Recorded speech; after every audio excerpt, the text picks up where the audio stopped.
Oh, whoa. Yes. Yeah, you know, just go away. Just go away, pop-ups. No! Like, I know that I can just press the button that says, don't show again, but I'm afraid of doing that. I'm afraid that if I do that, then I'll never be able to access that information. Uh, oh man, hello. Hello everyone. Oh man, oh, I'm sorry. I'm sorry. Things are a little bit weird. Also, why are you not? Why are you not getting the thing you're supposed to get? You're supposed to be catching the thing, the thing that is being transmitted to you through the... Are you kidding me? Are you kidding me? Oh, you...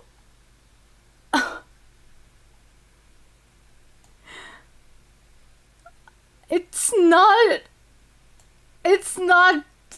It's not capturing the footage. What the... Hello, welcome. Thank you. Hi, Laketh. Hi, Ivan. Hi, PPA. Hi, New Around. Oh, what the frick is going on? What the heck is going on? Okay. No. Okay, that doesn't work. So what? Oh, what? Suddenly it works. Suddenly it okay. I'm not gonna I'm not gonna question it. I'm not gonna question it. I'm just gonna let's just go. Ah, the wood balls are aggressive. Yes, indeed they are. And I'm not really looking forward to fighting them. Because I didn't want to have to go on a whole grind thing. No in-game audio? It says that... It says that it is capturing sound from the Elgato. Oh, never mind. Okay. Okay, so we are going to attempt to do this thing right now. Like, I don't know if my Pokemon are up for it. Oh, no, they are not. I don't know if my Pokemon are up for it. 2 of them are fainted? No, 3 of them are fainted. Oh, yay. Awesome. Okay. No, there is one thing that I still wanted to do before I actually go and try to beat up a wood ball. Which is, I did want to rename all of these guys.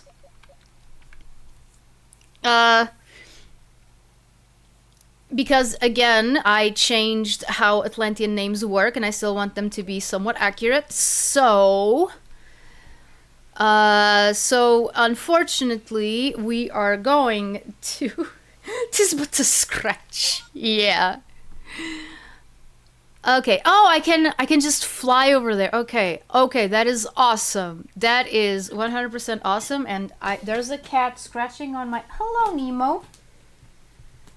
Hey. Are you the stinky one? Are you the stinky one? Are you the one who went to the bathroom and now it stinks really bad? Yeah? Is it you? Is it you or is it your brother? I know that it's not Luna. Hi, Red. Okay, so let's rest up my poor Pokemon because they ain't doing too hot. Okay, let's see. Okay, so this one this one was named after Alexandrite, which you can easily parse to Alexander, which is what I did. So Lara, Etale Lara, isn't going to change. His name is not going to change. Now, everyone else, I do have the list. I do have the list of names right here. I just need to find one that kind of has the same idea, the same general idea. So for example, for here we have Nui Sahute, which was chrysoberyl. I can name her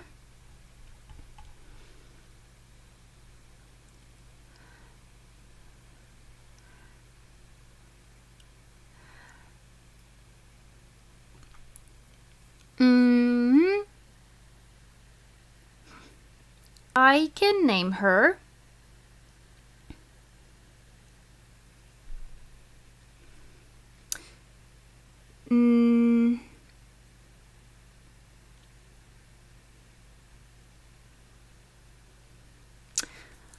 I can name her just Nuya,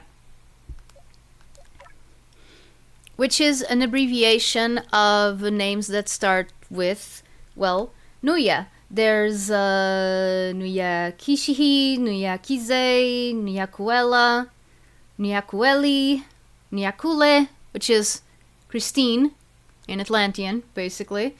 There's also Nuya Kala, which I do like, but that's like Kristen. Actually, no, I'm gonna call her that, yeah. Oh, wait. It has an accent! It has an accent. Okay. No.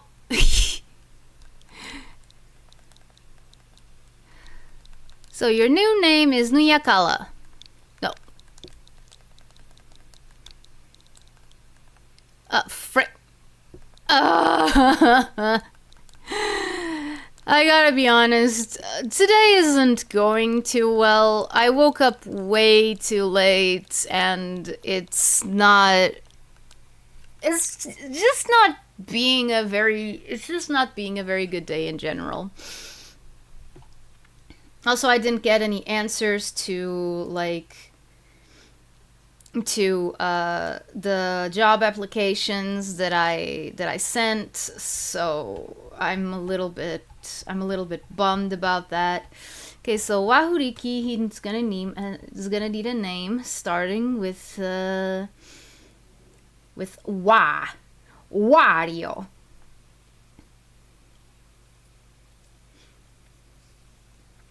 Now let's see if I can find one.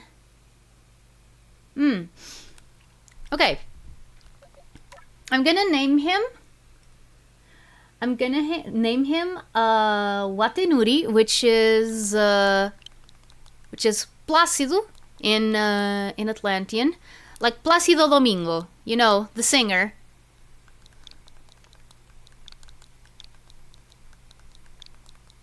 Which I think that's also fits a grass type. Okay, so Rui. I'm not sure if he can still be Rui. I'm going to try to see if I have something. Oh, yes I do. Yes I do. I have a bunch actually. So yeah. Rui is going to be Ruidi, which is Diogo.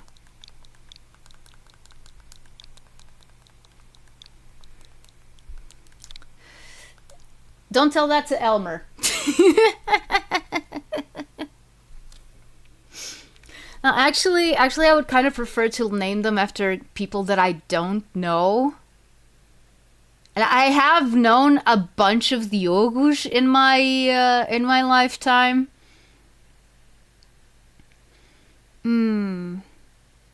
Okay, no. Your name is going to be different. You're going to be Rui Natanui. Ruinatanui, which means Dioclesio.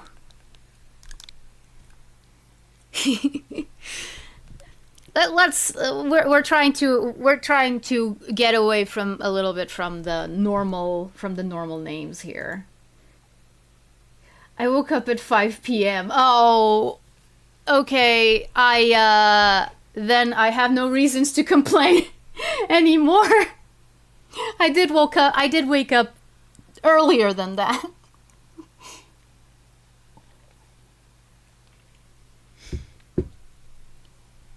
Okay, so Aya is going to be really easy to find a name that starts with Aya.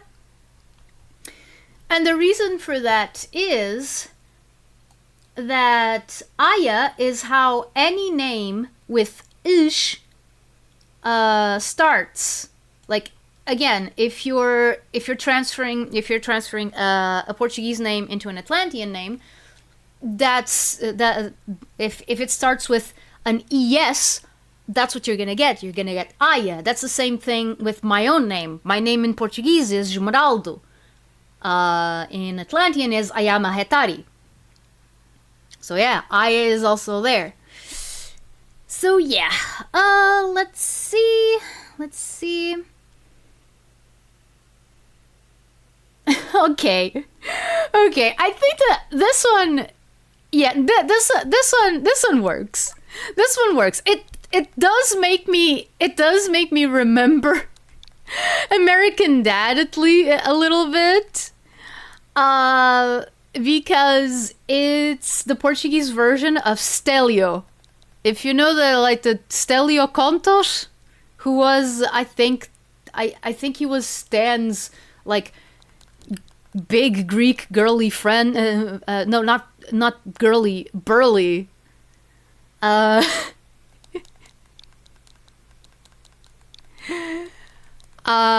had his own theme song. But yeah, Ayakatui, which is Stelio. And for the city here, I doubt I can find a name that starts with Tesse, because that came from Labradorite. I went with Labrador as in friendly dog. But I don't think that there is any names that start like that, so we're probably gonna just have to go with Te. Sorry if I'm not responding to chat right now. My Microsoft Word is kind of taking up. It's kind of taking up the entire screen. Okay. So we have a bunch. Not a lot, especially not male names. Most of these names are girl names.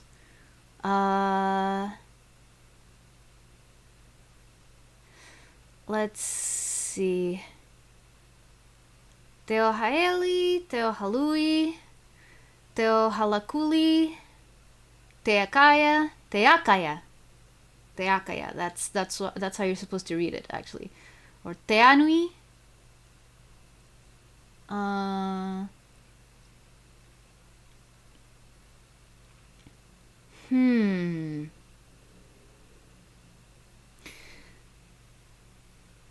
Let's go with Teakaya, which is Lerch, or if you were to transfer that into English, it's Laertes. Laertes. Greek names in English, man.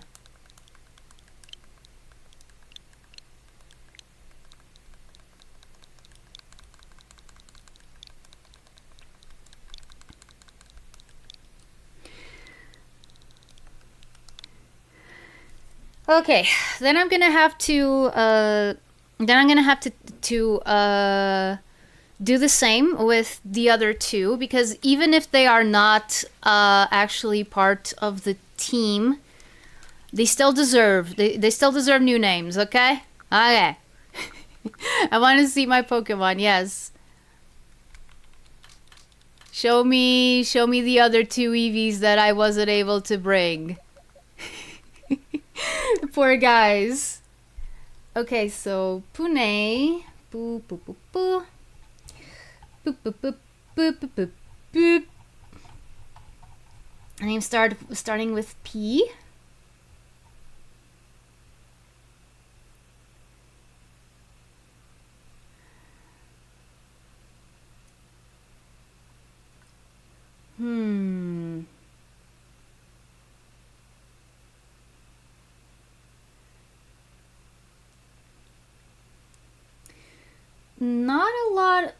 Not a lot of good choices here. Some of them sound a little bit eh.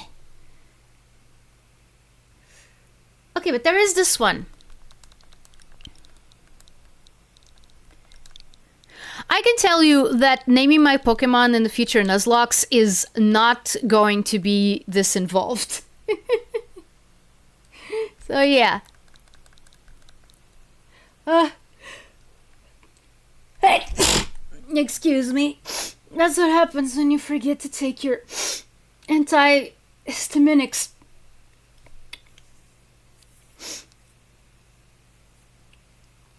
Now, where's the name again?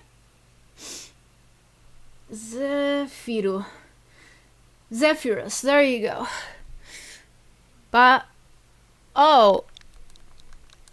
Pasuhi. His name is Pashuhi.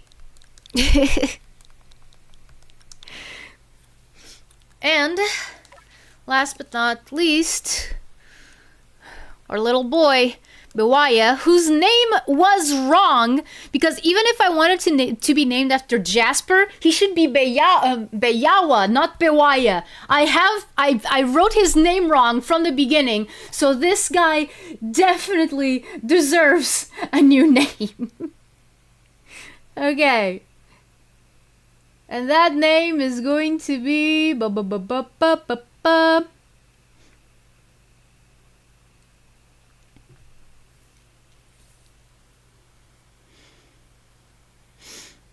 Let's see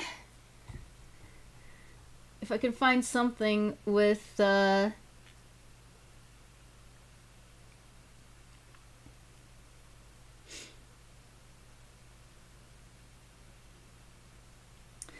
something that sounds nice.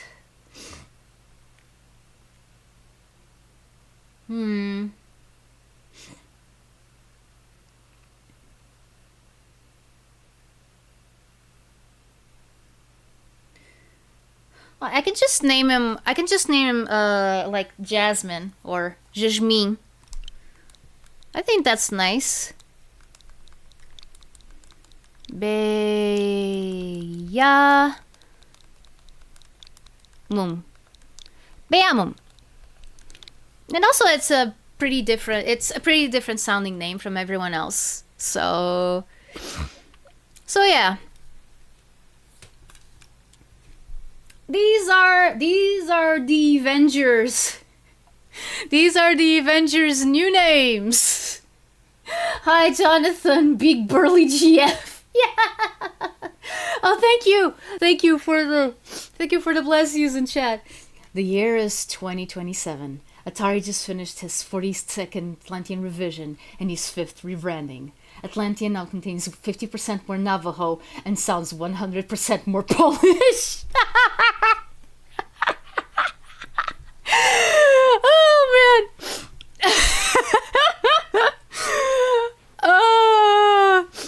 You know me too well. Okay.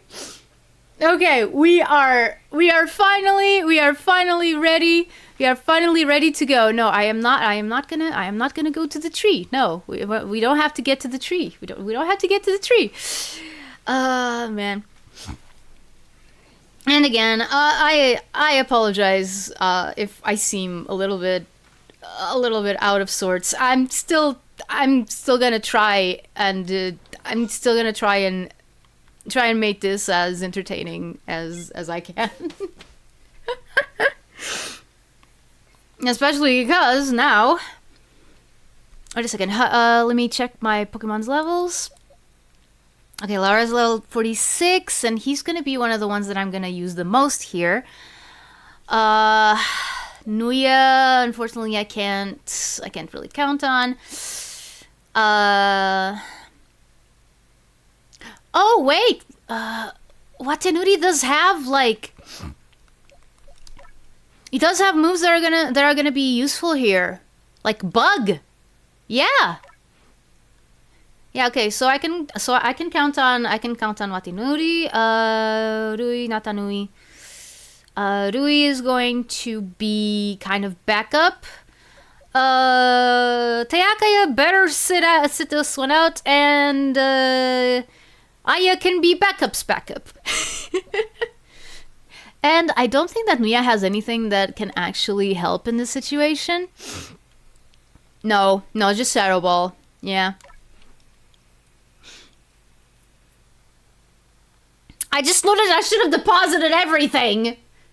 I should have deposited like all the. That's what happens when you sneeze while you're renaming all of your Pokemon because you just went like, oh hey, actually Atlantean names don't work like this, they work like this instead. Oh crap, now I have to change all my Pokemon's names. You know, Atari, this is a mess of your own doing. Like, you shouldn't feel any sort of way about it.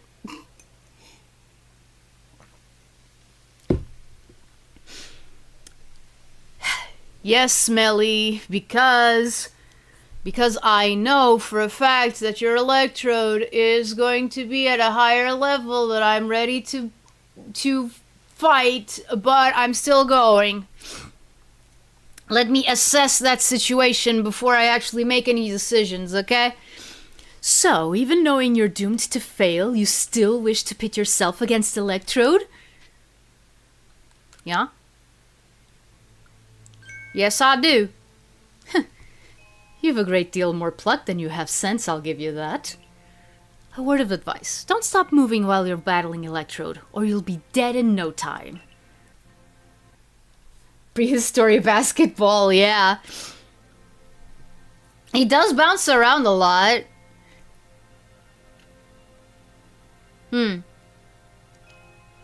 Where are you, Electrode?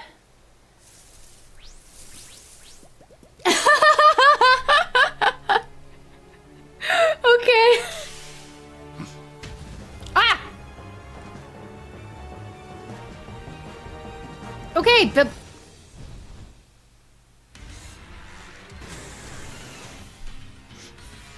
I do like how Hisuian Electrode has perma frowny face.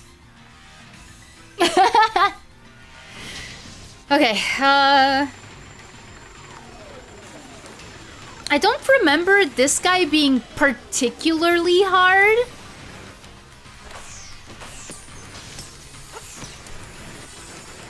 Then again, famous last words and all that.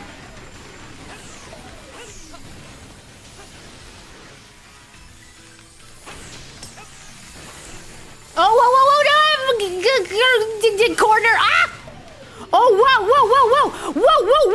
Okay. Okay, let me just escape a little bit. Escape a little bit.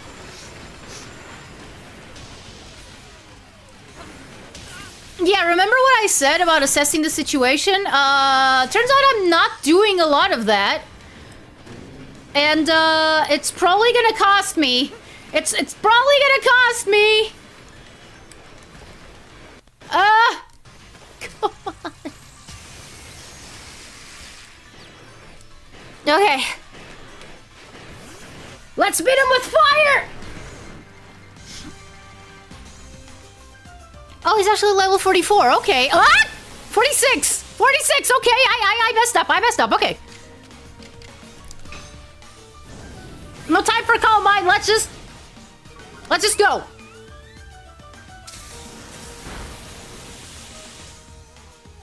Okay. We can do this. He's at a much lower level than I thought he was, so this is helpful. Okay, come on. Come on, I want to get to at least... Ah, frick! I remember this being the most annoying fight. Yeah, like, honestly... You know one that I don't remember at all? AAAAUGH. I don't remember that one at all. And honestly, like, that makes me a little bit... Oh, yeah. That makes me a little bit scared. Because on one hand, it probably means that it's not too hard, but on the other...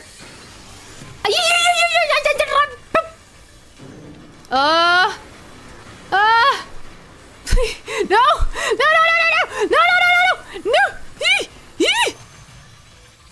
Oh.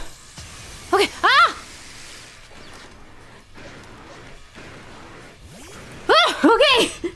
AAAAUGH is just kind of boring. Yeah. Okay, thunder not very effective, but it did almost as much damage. Oh, holy crap. Okay.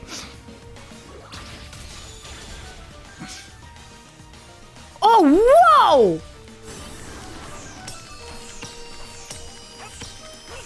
Okay, let's try. Let's. Can I do this? Can I do this quick? Can I do this quick? Oh, it's not working anymore. Ah! Why is it blue? Why is it blue? I don't remember why it's blue. Oh. Guess I died. I remember that there was some kind of gimmick to AAAAUGH's fight. I don't remember what that gimmick was though. Yeah, no, that's what I've been doing. That's what I've been doing, guy. Let's have this battle again. Yes, yes, and I'm gonna continue the battle. What do you think? Yes. I mean, it's a good thing that they give you this choice. Like if it was 20 years ago, yeah, no such mercy for you. You start from the beginning. Oh dear. Oh. Whoa. Okay. Okay, let's try not to get hit this time, okay? I kinda wanted to keep myself like alive.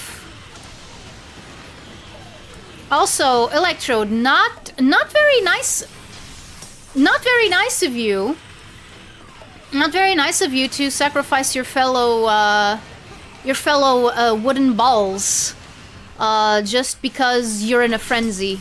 Not cool, bro. Not cool.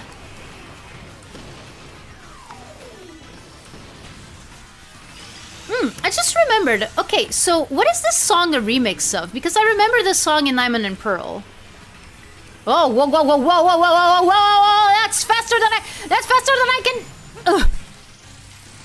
Whew, okay.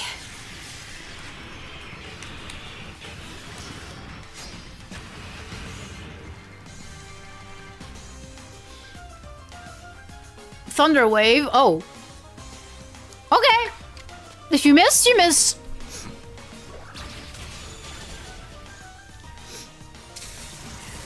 No, the normal battle theme.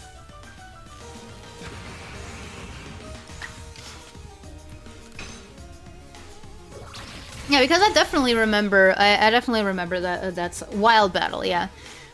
Oh, you mean the ones that they keep spamming for a Smash? Like, who wants to hear the gym leader themes in Smash, right?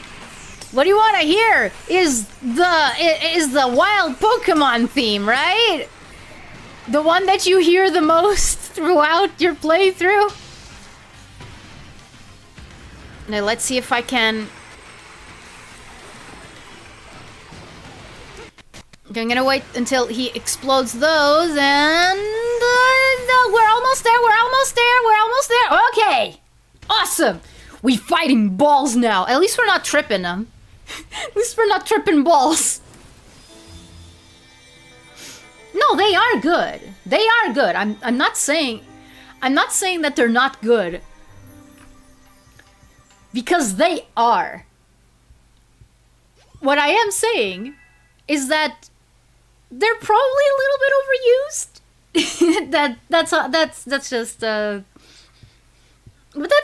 that's just my opinion. I don't even play Smash. What am I talking about? You can't see it. It's in your mind. Okay. And there he rolls away. Then he waddled away. Oh, for shame! What utter calamity! He just walks in all normal-like, and then... I agreed to make those accursed bombs, yes! But now that Almighty Sinnoh's precious blessing has vanished forever, it's just so unbearably sad! Is that how you see it? Electro looks relieved to me. Glad its suffering's ended, probably. Yeah, every character is gonna sound sniffy today. Just warning you.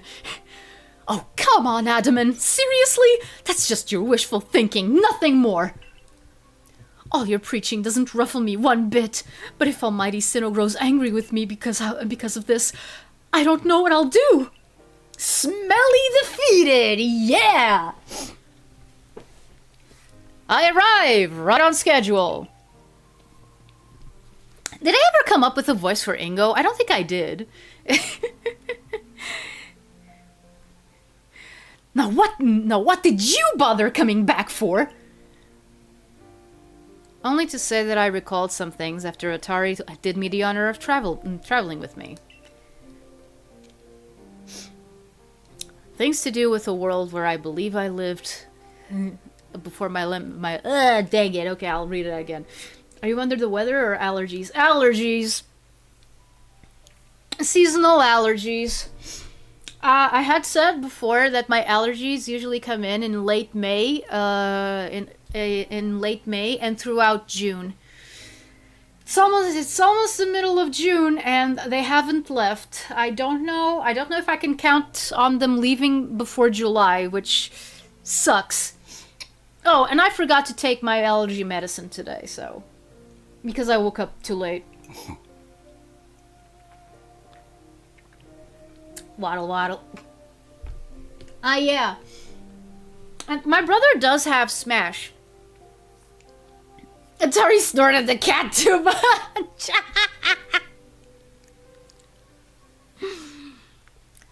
I can attest that my cats do smell like fur. Well, my cats, our cats. But yeah, and I have thought of maybe one day playing Smash with my brother. Why do I say my brother and not someone online? Well, because I think it'll be funny if you see him try to show me the ropes and me utterly failing. Hi Zed, how are you? The Megastar sensation is feeling a little bit sick because they forgot their allergy medicine, and when your allergies are bad, it's almost indistinguishable from having a cold. Yeah. Yeah, it just sucks while they're here. Okay. Things to do with a world where I believe I lived before my memories were lost. Okay, that wasn't perfect, but most people there caught Pokemon, lived with them, forged supportive partnerships with them. And then there were the Pokemon trainers. The ones we called Pokemon trainers were truly devoted to their craft. Unless they just kept spamming attacking moves. Which is kind of what I did. Sorry to hear that you're sick, the Megastar. I hope you'll feel better later. Yeah. Yeah, I do too. Thank you, Zen. Thank you for your concern. They always looked towards the next challenge and had Pokemon battles every chance they got, and all to help themselves and their Pokemon grow. We don't speak of the other group. My feet have been very sore. It's been hard to walk for me. Oh, dude, that sucks. That sucks so much.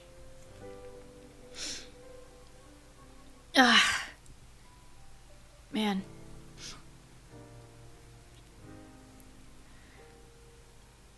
Am I gonna sneeze again? I hope not. Well, there's nothing wrong with sneezing, but...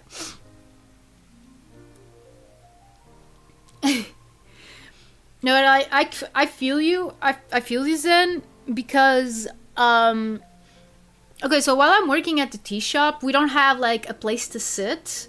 Like, we're not supposed to sit. Throughout 8 hours, you're not supposed to sit. And it's not the only shop that does this. There's a lot of shops that do that. Like, you know, you're there for 8 hours, but you don't get to sit.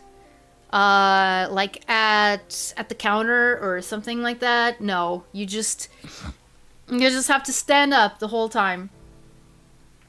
And that's actually one of the reasons why I had to go why I had to go to that doctor's appointment last week. Last week or last 2 weeks? I don't remember. Because a few years ago, unfortunately, there are no laws that prohibit it.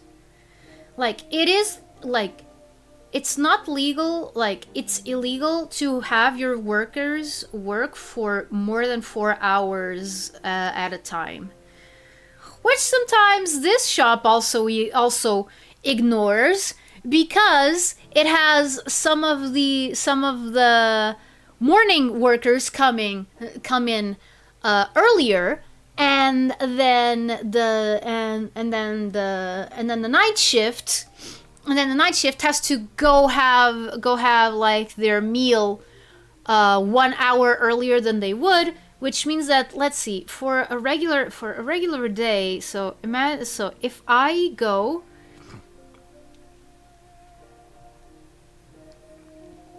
yeah, no, it is common. But yeah, like, for example, imagine that the normal working hours are 10 to 7 p.m. with 1 hour for a meal in between. Supposedly that hour is going to fall at 14 or at 2 p.m. So yeah, that means that you have 4 hours during the morning and 4 hours during the afternoon, and then you leave. If you come in at 2, then you're on duty until 11 p.m. with your lunch break being between 6 and 7 p.m., which means, again, 4 hours. But sometimes, usually on Mondays, they ask the morning shift to come in 1 hour earlier, which means that whoever does the night shift has to go have their lunch break earlier and work 5 hours straight. And the last time that I actually came into work, it was even worse than that, because yeah, the morning shift came in at 9 because it was Monday and there was stuff delivered. Hey guys, meet my new GF, Octillery. Hi, Octillery. You're sure a nice fellow.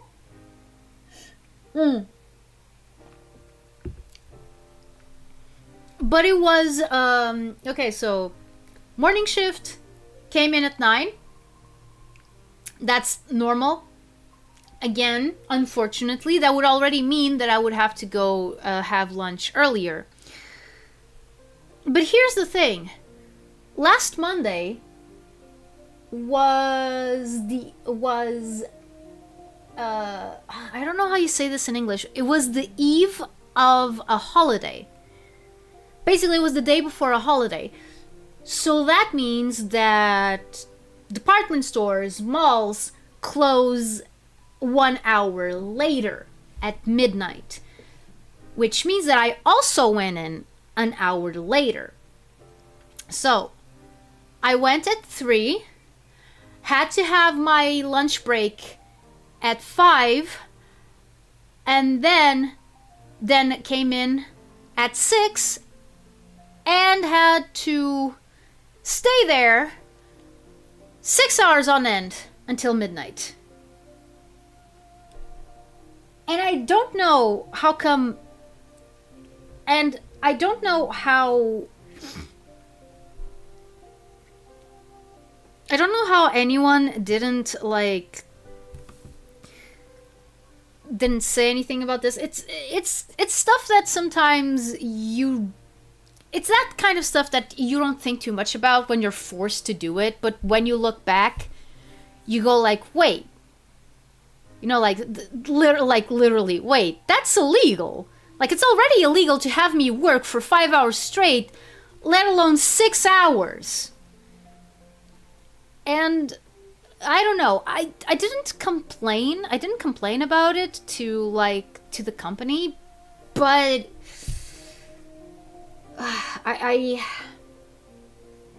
that's one of the things that have been bringing me down a bit, because I keep sending applications for all sorts of jobs. And so far, I only got one response, and the interview went very well, and I thought that they were going to contact me this week that went by. The week came to an end, and nothing. I did send a few more applications yesterday, but it's like I don't want to, I don't want to put myself in a position where I just don't have a job at all, and that means that I can't make any money. But then again, with some of the stuff that's been happening, with the house and stuff, I don't think I'm gonna get to the end of this. I don't think I'm gonna get to the end of this month with any money left, because of bills. And I think that, for example, the electric company did some calculations, and I have to pay an extra 90 something euros, and I'm like, I don't have that kind of money. I had to pay 118 euros yesterday just so I could have a video conference appointment with my psychologist / therapist. I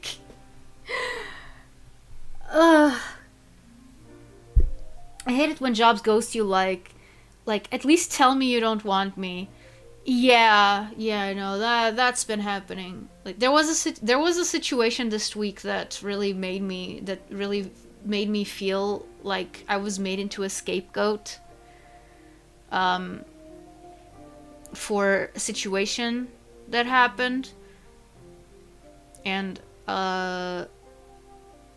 I'm just gonna say this. I'm not gonna go into any specifics. I'm just gonna say this. It was a customer complaint, and the complaint was not about something that I did.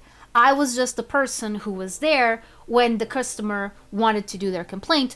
I'm the one who had to hand them the complaint book. So yeah. So yeah, that whole situation also has left me feeling kind of Yes, I'm still working at the tea shop. I don't really have a choice right now. It's the only it's the only thing that's giving me some kind some kind of remuneration, because like voice acting gigs, I I honestly don't know. I honestly don't know. I wanted I wanted to I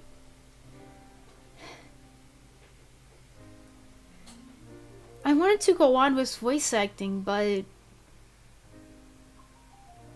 I but that would require me going back to live in Lisbon if I wanted to do it regularly. And if I wanted to live in Lisbon, I would have to also have a full-time job. A full-time job that I don't know if it would be compatible with voice acting. Um, I mean, if it was a mall, maybe you could like schedule recordings for like morning, and then you go to work, and then you go to work at the normal time. I don't know. Um, but yeah, no, that's all been weighing a bit on my head. Thank you, Laketh. Also depends on how common this kind of thing is in Portugal. Yes, unfortunately, it's a lot more common than you would think. Unless, like, unless the company is not all that big. Unless the company is not all that big, and it is actually from here. Because here's the thing: the tea shop is not from Portugal. Like it's a Spanish it's a Spanish brand. It's a Spanish brand, and all the higher ups are in Spain. In fact, a lot of the stuff that we have, like for example, our computer, like our workplace computer, everything is set to Spanish by default. Nobody thought of telling these people, "Oh, hey, we don't speak Spanish here. We speak Portuguese." So there's a couple of things that just don't. Nah. Also, thank you, Zen. Thank you. But yeah, no, it's being tough, and I have to go, there in the morning. Uh, and honestly, I don't feel like it. Also because since it's summer, they decided, oh, we're not gonna sell. We're not gonna have. We're not gonna have samples of normal hot tea anymore. It's all going to be iced tea. And here's the thing: iced tea is great, like awesome, tastes good, refreshing. But the problem is that making iced tea is a lot more involved than making, hot tea. Like for making iced tea, you have to first make the tea, which you still have to do at the normal temperature that you would usually make normal tea. And I'm saying this like I'm saying this. If you want to make iced tea for yourself, you can take this as as advice, because honestly, I do like iced tea.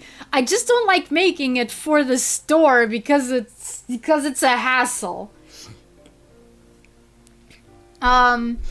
Okay, so in order to make iced tea, first you need to make the tea as you normally would. Then you have to wait for it to cool off. And then you put it in the fridge. And in order to keep the tea's the tea's strength, let's call it like that. Because like I like my tea pretty strong. Like, I like my tea to taste like tea. Okay?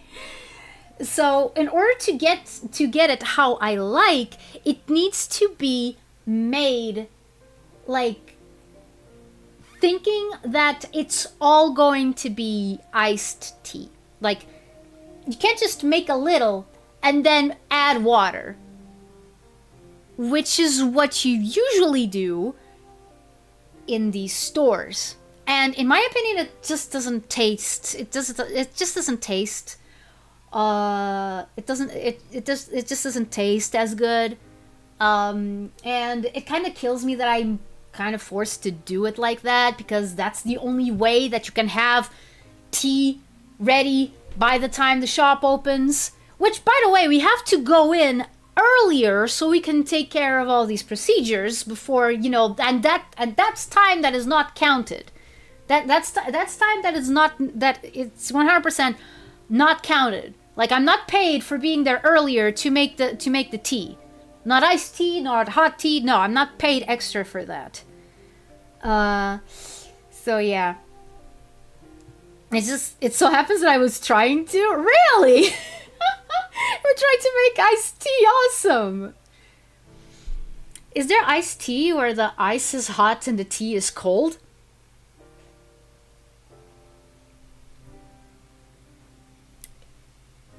Where? You gotta tell me where you get your ice, Barney, because I've never seen hot ice. I've never seen hot ice.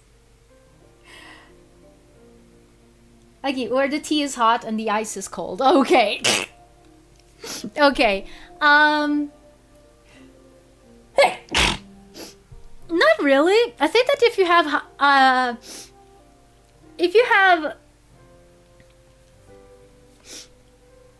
hot tea and cold ice, what you usually get is less hot tea or lukewarm tea. Hot ice sounds like a funny rapper name, yeah.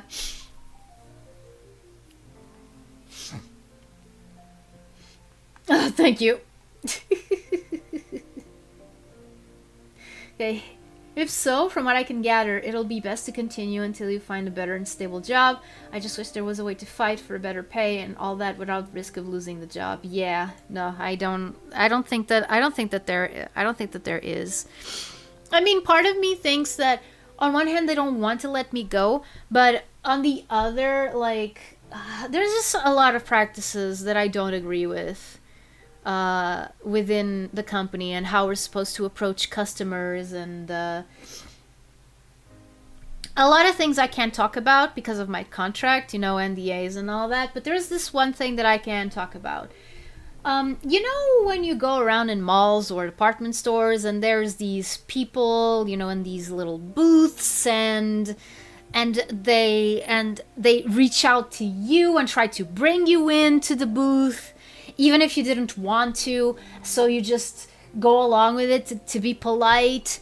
Yeah, we're supposed to do that at our store. We're supposed to stand in front of the store, next to the tea that we have out for sampling, and we're supposed to grab customers, basically, and bring them into the store.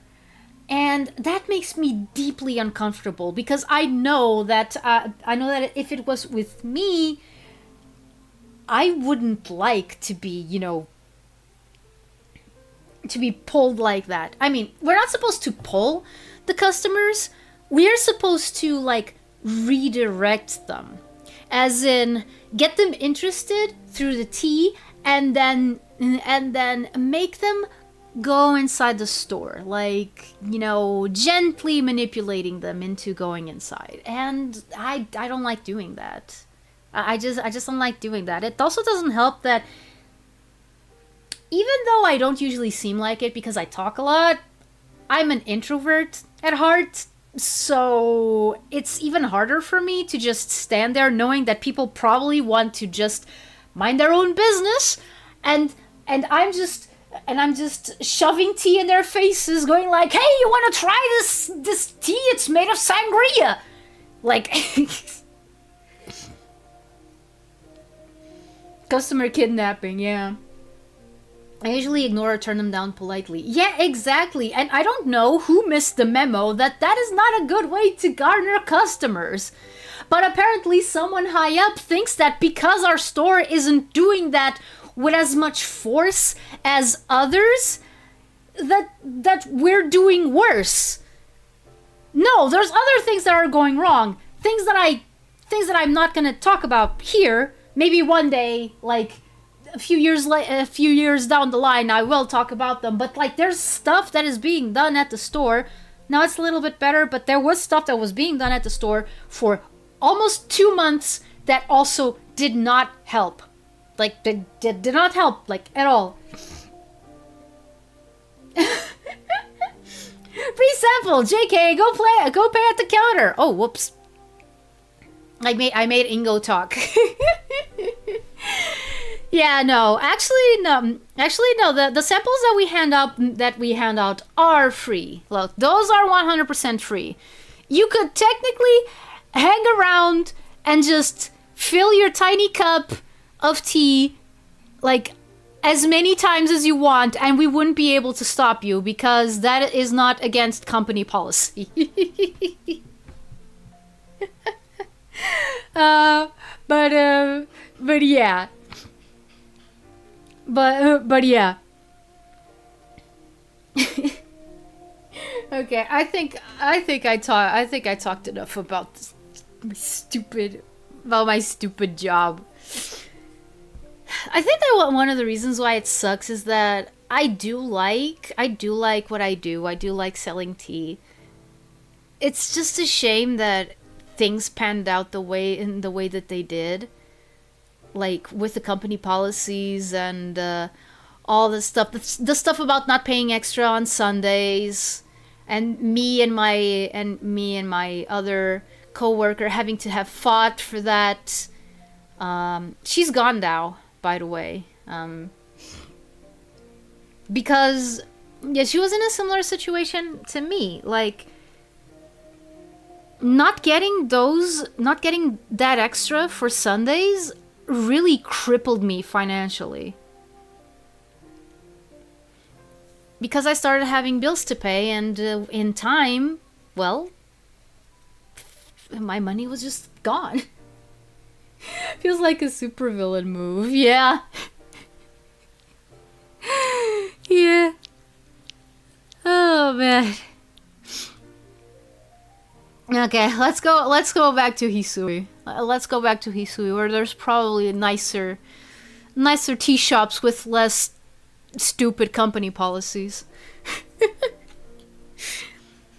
Through battle, trainers forged bonds of understanding with their Pokemon, and with their opponents, and their Pokemon too. With everything, I suppose. If Pokemon and people work together, we can forge new paths forward. We'll be lost to history if we go on believing only Pokemon can be strong, or if we go on fearing them instead of understanding them.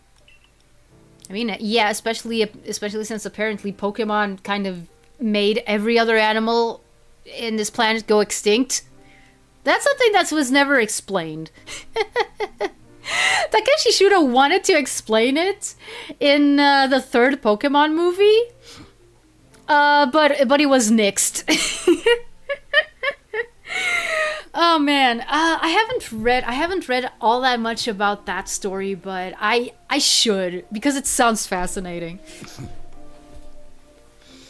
They give you money only to take it away. Society. Yeah.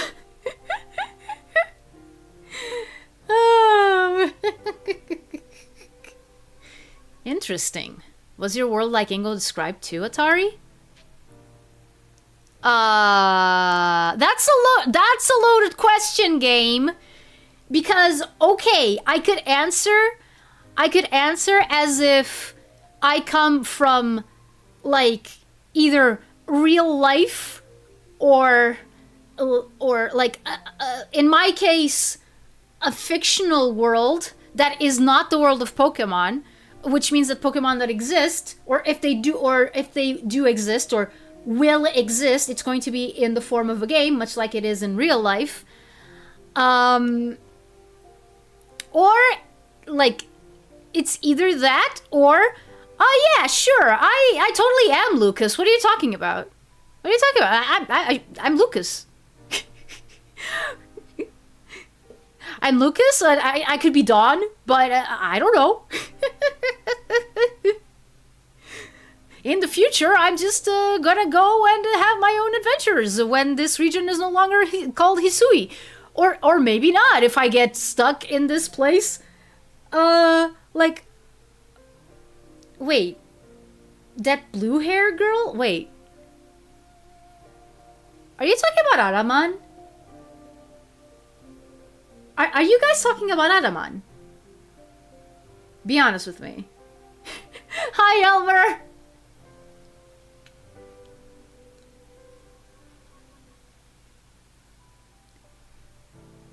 Yeah, no, I'm waiting for an answer. Are you guys talking about Araman? Blue-haired girl.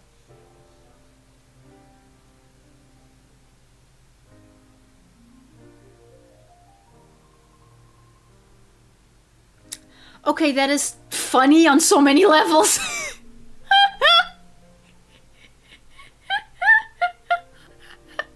It's a boy!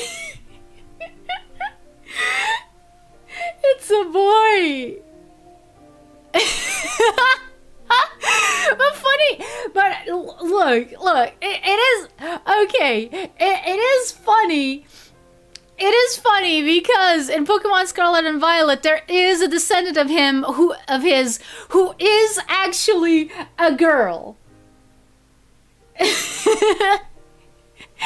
And she looks pretty like not exactly like in terms of the hair or the stance, but like her face is pretty close to Adaman's. So it's not even ambiguous, it's clearly a man. Yeah, look at that chest. He do be kinda cute. Mm-hmm. Yup. Yes. I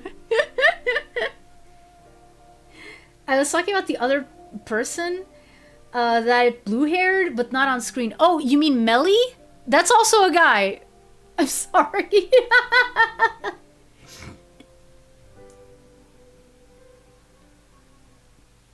Wait, Elmer, Chris Thorndike? Oh boy. Add a woman, yeah.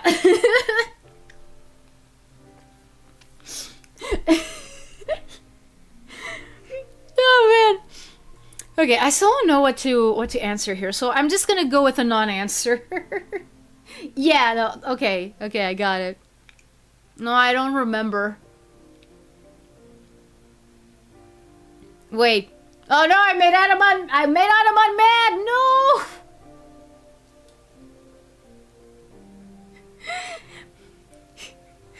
Pokemon and people working together in close harmony, huh? Could our nobles' frenzies be some kind of test after all? Everyone is accidentally gay today.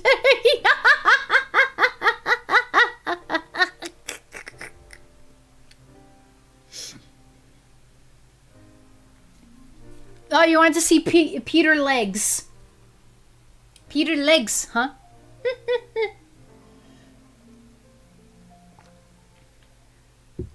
To see if we can achieve that kind of harmony as we flail around to fix things? Oh, once again, the brilliant Warden Melly has realized something rather clever.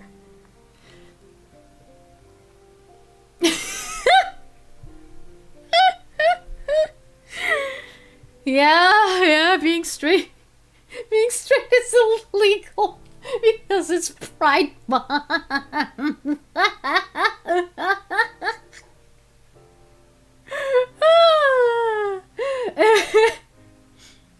Like, I'm damn ready watching what you do. Then he responds with the deep, "What's up? Are you trying to play?" Fuck! Yes, the guy who dubbed Sporticus and the one who did sing the House of Mouse opening. Didn't he also sing? He sung for Hercules. He sung for Hercules, like, you know, he was Hercules' singing voice. Well, young singing voice in the movie. Yeah, that's definitely a guy. Yeah.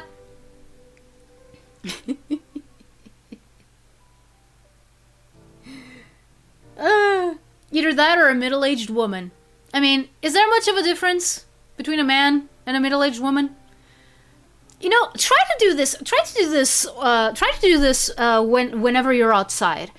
Look at the people around you and try to imagine what they would be like if they were of the opposite gender. I tried doing this, and I gotta tell you, a lot of people really don't look like they should be. Like, basically, it's a lot easier to imagine people being the opposite gender than you would probably think.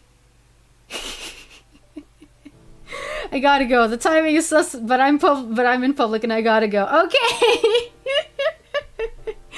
Okay, no, that's good. And especially when nowadays women decide to wear the haircuts and clothes of a 7-year-old boy once they hit 45 or so. Yeah, but I'm not talking. I mean, I don't know. Like, I'm not really used to any other places women other than Atlantean and Portuguese women. But yeah, at least in Portugal, even though I do see a lot of people super badly dressed at the mall. Like, you know when everyone looks like a tourist? Kind of awesome when older women dress like that, though. Yeah. Like, I think that it also depends on how they put themselves together. Because I don't know. I tend to love it when some people, especially like girls, when they dress, keep in mind when I say girls, I also mean like women under the age of 50. Probably. I love it when they dress kind of boyish, but then still decorate themselves with like earrings and bracelets and necklaces, you know, like that sort of thing.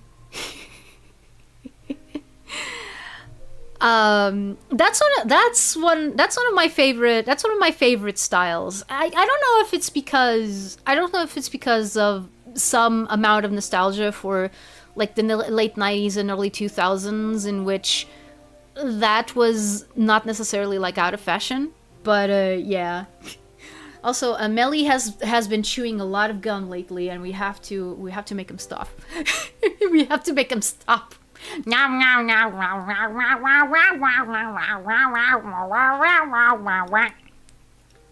It's not just my Pokemon that need to be strong. It's me as well. The greater my valor and might, the more my Pokemon can reach their potential. And he finally shuts up. I wonder if Almighty Sinnoh will be pleased once I've achieved exactly that. Hey Adaman, share with me again the wisdom of Almighty Sinnoh passed down among our clan. All right. Open your ears, shut that big mouth, and listen well, my friend. Give not into sorrow, give not into anger. Offer only friendship to those around you. Give not into sorrow, give not into anger. Bring not Almighty Sinnoh to sorrow. For that is when time's flow will cease. Muppet talking animation. Yeah. And there you have it. Bravo! Excellent! Suddenly, Generation 5 song. Please, all of you, do your best and run toward the destination. At an even higher state. An even higher state, yeah. Of course, our higher state is clear, Atari. It surely lies with the next lord. Now, this time I really will make the complete return trip to Jubilife Village. Perhaps with someone like Atari to show that Pokemon need not be feared, the people of Hisui will find new tracks forward. Now, begging your pardon, I owe Commander Kamado my report. Until next time, Atari. Can we find a way to honor our past while also forging a better future? Maybe that's what Almighty Sinnoh really wants from us. After all, it rules over time. And it created everything there is. Be ready to shield your eyes, Galaxy Grunt! I am going to polish up both myself and Electrode until our strength and brilliance are blinding. Okay. Yeah, that was a lot easier than I thought. Just a little bit delayed because, well, the yappening happened. Yapaya si, yapaya no, yapaya yapaya. Wait, what am I doing? I can just fly there. Well, fly kinda. I know I haven't explored this place all that much, but there will be time for that. I don't think I have to worry.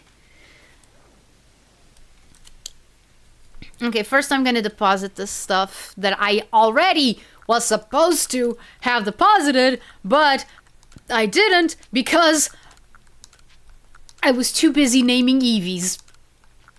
Which is a very normal habit. Actually, I do spend way too much time naming characters and stuff, like, because it has to be the perfect name. It has to be the perfect name, guys. Like, it can't be anything other than perfect for the character. So I just end up wasting way too much time with that stuff. Professor, I need to go. Oh yeah, I caught 2 Pokemon. Amazing. Oh, that's actually not a bad payday. Just for 2 Pokemon, I mean. Especially since I'm not gonna be focusing on catching as many Pokemon now. More going on with the story. I think spending 6 hours on a Pokemon you'll never use again. Yeah. I mean, sometimes I do that with my starters, so I can't really say that it's, you know, a Pokemon that I'll never use again. But it has happened. It has indeed happened. Yes, enter. Let's go.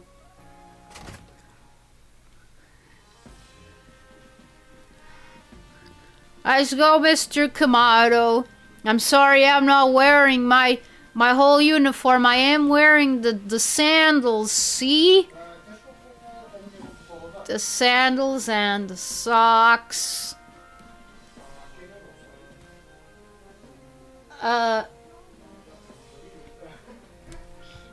Wait a sec.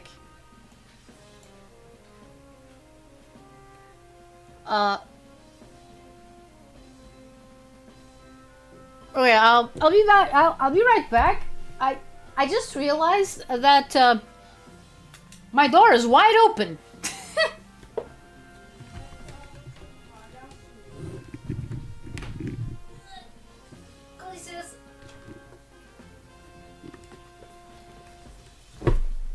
Okay. They look more like moccasins. Yeah, they kind of do. They kind of do, but I think that the make of them is very different.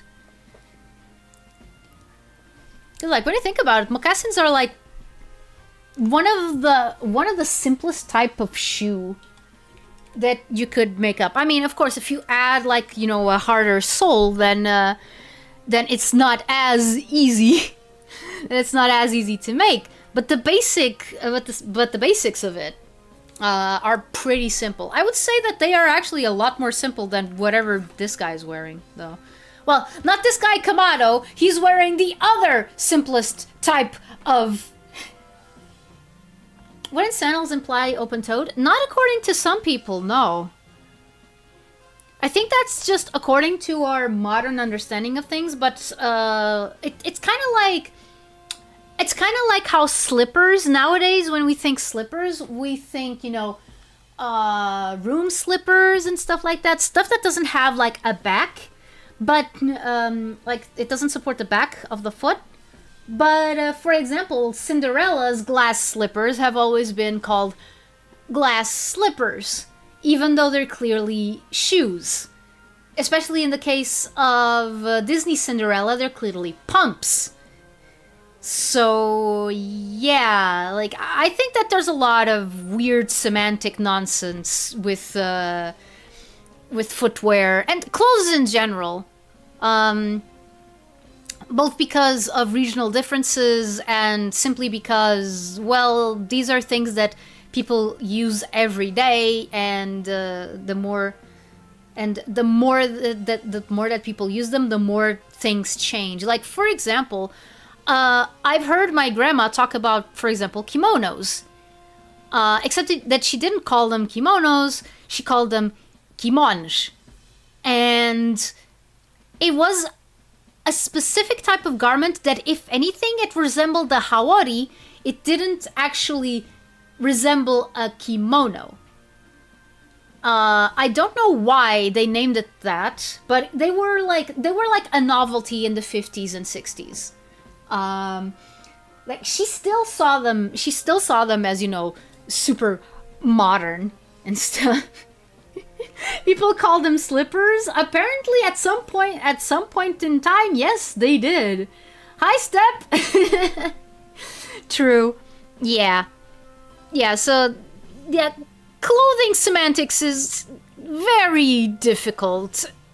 I'm not even gonna get into like cuts or anything like that, or necklines. Man, there's just like so much. So Warden Melly believes that the frenzies of these Pokemon are some sort of trials set by Almighty Sinnoh. We cannot know if that is the case or not, but it does beg the question. Why ever would this Almighty Sinnoh drive the nobles to frenzy? Is it angered by something? Or does it seek to drive a wedge between people and Pokemon? Well, far be it from us humans to fathom the thoughts of Pokemon.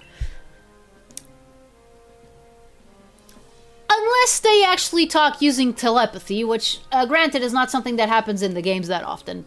It happens a lot more often in the anime. And what is that space-time rift, anyway? What caused it to open?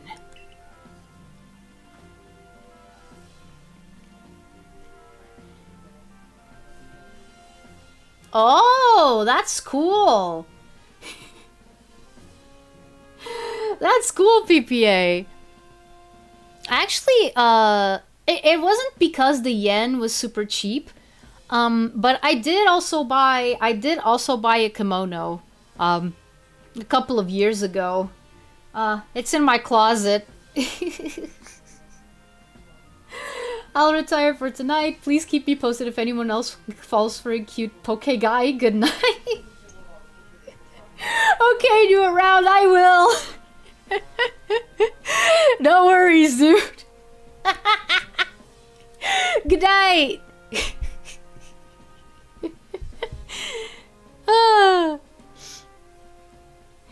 Yeah, I did. Yeah, I did buy one. I did buy one. I also have a couple. I also have a couple of pairs of Geta. But honestly, I wanted to see if I could get ones that are bigger. I know that when you buy a Geta, they need to be like a size kind of smaller. But here's the thing: I don't think that they should be so small as that, so as to you feeling like uncomfortable walking around in them. Which is the case, at least for one of the pairs that I got, which is a shame because it has this really cute pink sakura pattern on the hanao. The hanao is the strap that actually fastens the shoe to your foot. Pokemon, if it was woke. Pokemon can never go full woke. Its reach is way too wide. Yeah, that then be China, not Japan. Yeah. But yeah, I just don't know where I can find because those I got from Etsy, and they were actually from, you know, Japanese sellers. I don't know like what stores are there like in Japan that I can buy from, because I do have proxy services. If I want to buy something from a Japanese store that doesn't ship internationally, I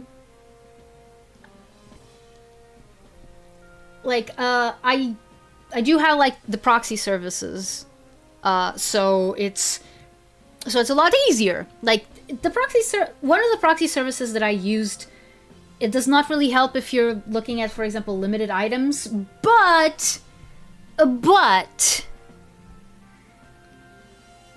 Danielle, welcome.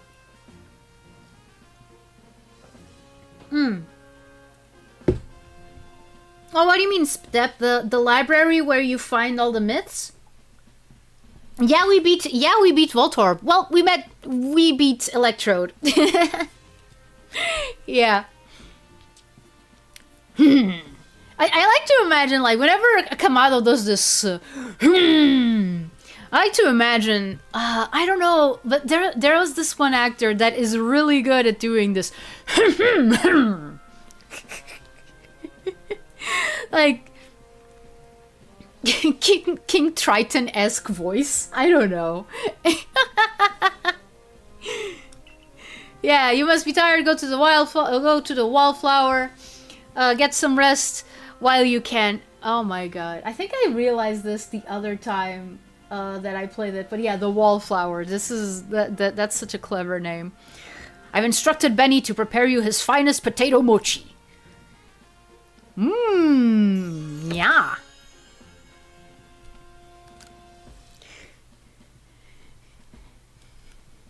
My character is really happy about that.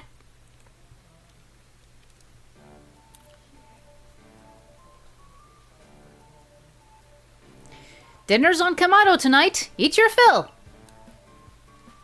There he goes. Oh, yeah. No, like, I figured that's what you were talking about, Step.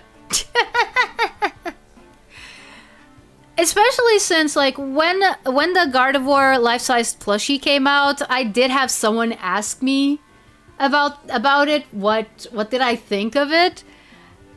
And I was like, dude, it's a life-size plushie. It's super cool. Like, I don't care. Imagine marrying a Snorlax or a Geodude. I mean, I'm sorry to tell you, but you can't have kids.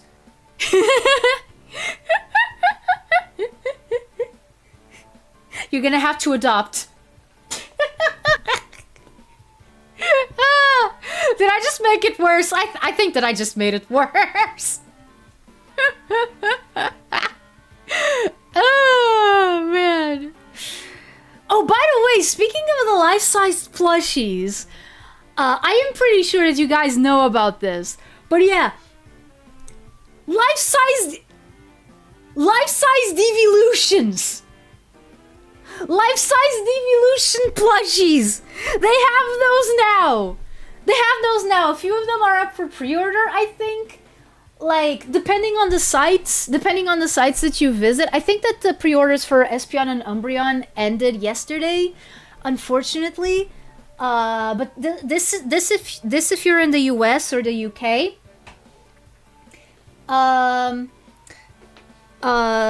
But they're probably gonna release the pre-orders for Leafeon and Glaceon next. So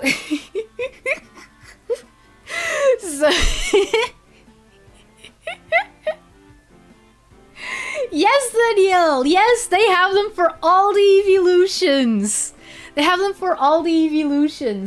Including Eevee himself. And Eevee himself is just like, he's so tiny compared to everyone else. Like, it's so cute.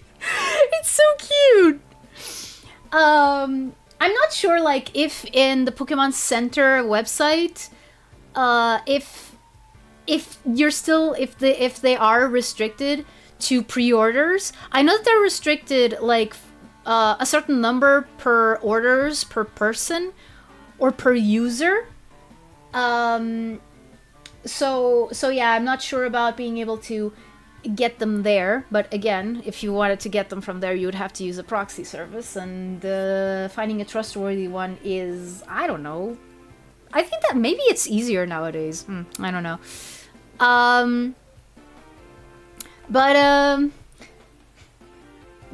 Yeah. I did a backflip. Heck yeah! Oh no!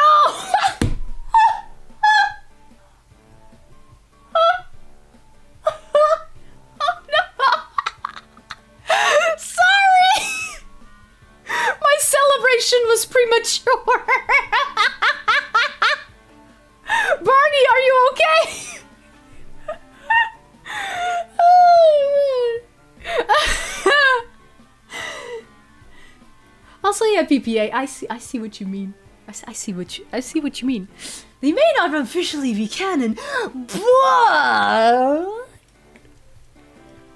but then Barney does a backflip and fails.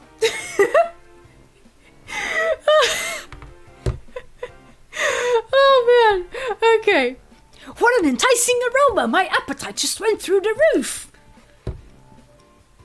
Quite a change from the commanders usually preaching about tightening our belts until things grow more stable. Well, I have heard talk that our progress surveying Pokemon has made gathering ingredients a lot less onerous, or at least least dangerous, or at least less dangerous. I'm gonna just need more practice. Okay, glad you're okay. It's almost like a fairy tale, isn't it? How you've fallen to us from the sky and gone on to help the people of Hisui so much? Indeed, taking on such perilous duties has earned you a great deal of trust, Atari. It's like I always say, behavior is a mirror that reflects one's true nature. Especially if you return that shopping cart. That whole thing about the shopping cart has been on my mind for like a while now, and I have no idea why. You know the whole thing of, oh, does your Oshi return the shopping cart? By the way, if I am anyone's Oshi, you can rest assured, yes, I do return the shopping cart. I do return the shopping cart. It's something that I always make sure to do. Because I think that not doing it would just be stupid. Mine does? Okay, awesome. Good Oshi. You let your actions do the speaking for you, Atari, and the message is clear as day. You're a mute. Sorry. It doesn't matter one whit where you came from. You're part of the Survey Corps and Jubilife Village. You're part of the Survey Corps and Jubilife Village. You're part of the Survey Corps and Jubilife Village now.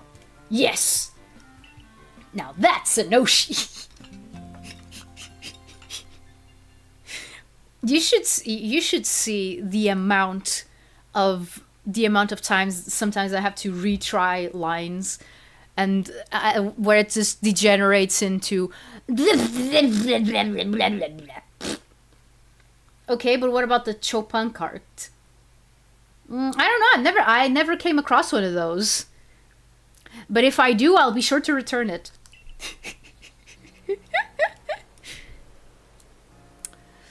Another day, another dollar. Isn't it nice getting up? Isn't it nice getting up early? Is it? It's not as if getting up early changes what you can do with the day. Actually, Irida, Dad, you'd be surprised. Daffy Duck speak. No, that would be something more along these lines. I mean, honestly, I don't remember what's the big difference between... Oh, actually, I do remember. The biggest difference between Daffy's speech, Daffy's voice, and Sylvester's is that Daffy's is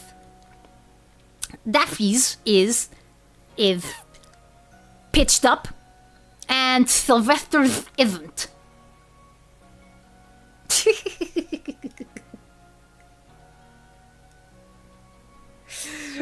False. Yeah, exactly. Yeah, no, it does change what you can do with the day. For example, if you wake up at 3 p.m., you only have 3 hours, 3 to 4 hours to do all your business until businesses close. In fact, if you wake up at 3, you can't do anything at banks, for example, because they close at 3. So yeah, I'm probably getting a lot of spit on my keyboard and on the microphone. Sylvester Cat suffering succotash. Ooh, I taught Pooty Tat. I did taught Pooty Tat. Oh man, that's something that I never tried doing. I never tried doing Looney Tunes impressions.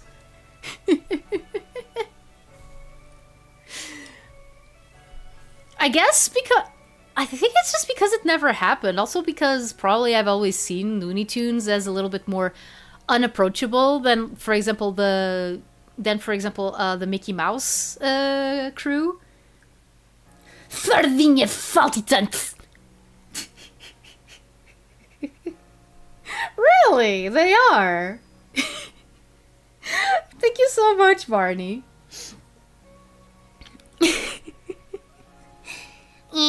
What's up, Doc? I knew I shouldn't have turned that. I knew I shouldn't have taken that left turn at Albuquerque.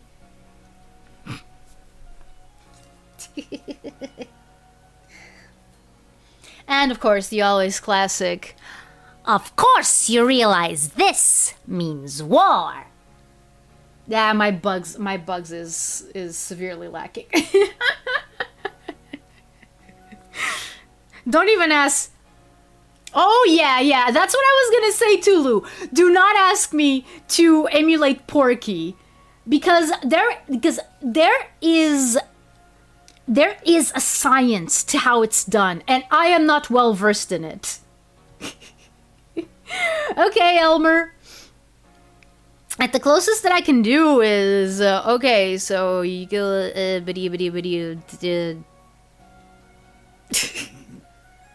like, because you have to think so fast. You have to think so fast to be able to do Porky. Like, I mean, usually the thinking part is done by who wrote the script. Usually, but yeah, there's a correct way to stutter as Porky. Yeah, no, and I don't know it. Unless you can stutter and stammer. Yeah.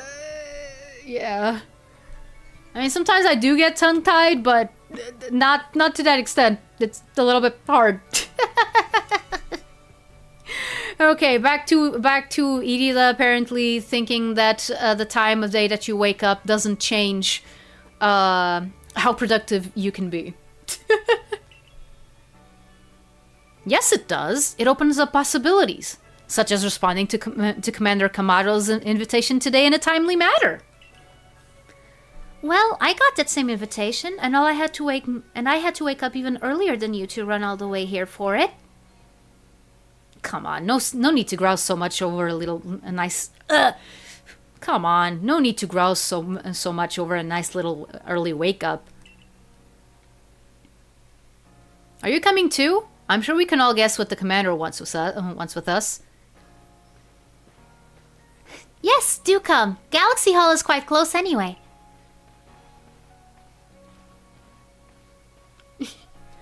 Kind of like when you try to talk to your crush and then fumble your speech.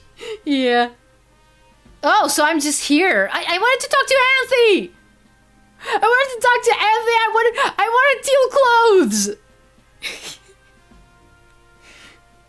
I don't know about this, Rick. Maybe we shouldn't be doing this. What do you mean we shouldn't be doing this, Morty? What do you mean we shouldn't be doing this, Morty? We should do this, and furthermore, we should do a lot more than this because whatever we're doing is clearly not enough. I've never watched Rick and Morty. I've never watched Rick and Morty. And honestly, it's a show that I don't really have much of an interest in watching. But it is funny to see people trying to do impressions of them. You've now quelled the frenzy of 4 nobles. It wasn't easy. When word of these frenzies arrived from all over Sisu... Man. Okay. Let's try that again. When word of these frenzies arrived from all over Hisui, I feared what would become of us. But here we are, already preparing to quell the final noble. Yeah, who would have dreamed some stranger who tumbled out of the sky would be our salvation? Life never does stop surprising you. The only lord left to be quelled is Avalugh, which lives in the Alabaster Icelands, which is cold as frequently asked questions. I like the Morty impressions people try to do, yeah. I got bored after season 4 or 5, before they got recast. Is that also when the show started being, you know, way too nihilistic for its own good? How can I put this? Because I've seen it happen in other things. Like, the show started being way too nihilistic without any sort of, like, silver linings to anything. Basically,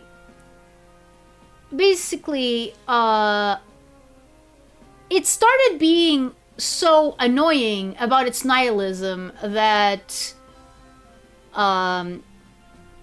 that people kind of got tired of being told that everything sucks. That's after season 3, maybe, or during season 3 even. Oh, okay. Yeah, no, because I remember people complaining about it. Rick is very nihilistic. Someone should introduce him to the superior version of nihilism, anti-nihilism, which is basically nothing matters, create your own meaning, god dang it. Yeah.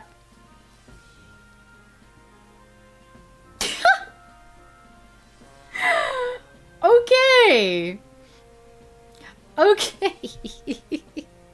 He's quite opinionated and obnoxious. Yeah, no, like, it's like I said, a lot of these problems that shows and games and anything that's written tends to have is, okay, so whose side are the writers on? Whose side are the authors on? Because that can change the tone of a work immensely. Again, one of the reasons why I like Nagitoko Maeda from Danganronpa 2 is because the writers are not with him. They do not agree with him. They're gonna let him spout all the bullcrap that he wants, but in the end, they're gonna make him suffer for it. So... So yeah, Rick and Morty kind of strikes me as a show that overstayed its welcome. As in like the writers the writers couldn't tell when enough was enough, and they still thought that, you know, everyone would agree with their takes on this or that. Yeah. I choose the philosophy of Santa Claus. That's a good one too. That's a good one too, Barney. Full support on that one. Season 2 ending tied everything up pretty well, and then they immediately destroyed it, but maybe that was the point. You know, that first sentence before the "but maybe that was the point" could also be applied to Duck Dodgers. Which also ended season 2 on a super high note and tied up all the loose ends. But then they made a third season, and the first episode of that third season kind of shattered everything that the finale of season 2 had done. And it's like, we did get some cool episodes in season 3. I don't remember which exactly because it's been, it's been 14 years since I watched Duck Dodgers. And Lunatics Unleashed. Holy, Okay, existential dread aside,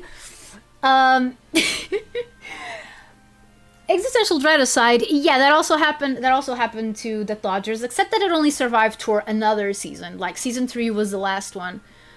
And like I said, we still got like, as far as I can remember, we do still got, you know, some very good episodes in season 3. It's just that the first episode of season 3 really didn't feel right, because it was one of those things, oh, we need to go back to the status quo. Pain. Yeah, a lot of adult cartoons are really ugly or bland looking, which is why I don't care for many of them. Like, the only reason why I'm interested in Smiling Friends is because it's made by Zach. What's his surname? Hadel? Zach Hadel. Yeah, that's his name. Yeah, that's the one reason why I'm interested in it. Also because my brother watched it and he thinks that I'm gonna like it. So even if Zach wasn't involved, my brother had seen the show, he would still be asking me to watch it again because he thinks that it's something that I'm gonna that I'm gonna enjoy. So yeah, or intentionally cheap like Aqua Teen Hunger Force. Yeah. Yeah, no, I do like it when Smiling Friends is the exception to the rule. Yeah, there was going to be a new Boondocks show, but things went bad behind the scenes, and plans were scrapped. Yeah, that happens a lot. I've been meaning to watch that show. Yeah. I just don't know. I think I'm gonna have to sail the 7 seas for that one, because it's not legally available in my country. Or if it is, no, wait. If it was available in any streaming service, it would be HBO Max, and I am not paying Warner Brothers a single cent. So yeah, I'm gonna sail the 7 seas. Whoop-de-doo! Yo-ho, a pirate's life for me! Uncle Ruckus, best girl. I can't say anything about the Boondocks, actually, because I've never watched it. Especially since when it was current, like when it was airing, it fell so far away from the scope of what I was interested in, that I really I just didn't really have a way to even know what it was, let alone be interested in it. WB is even worse than Disney at this point.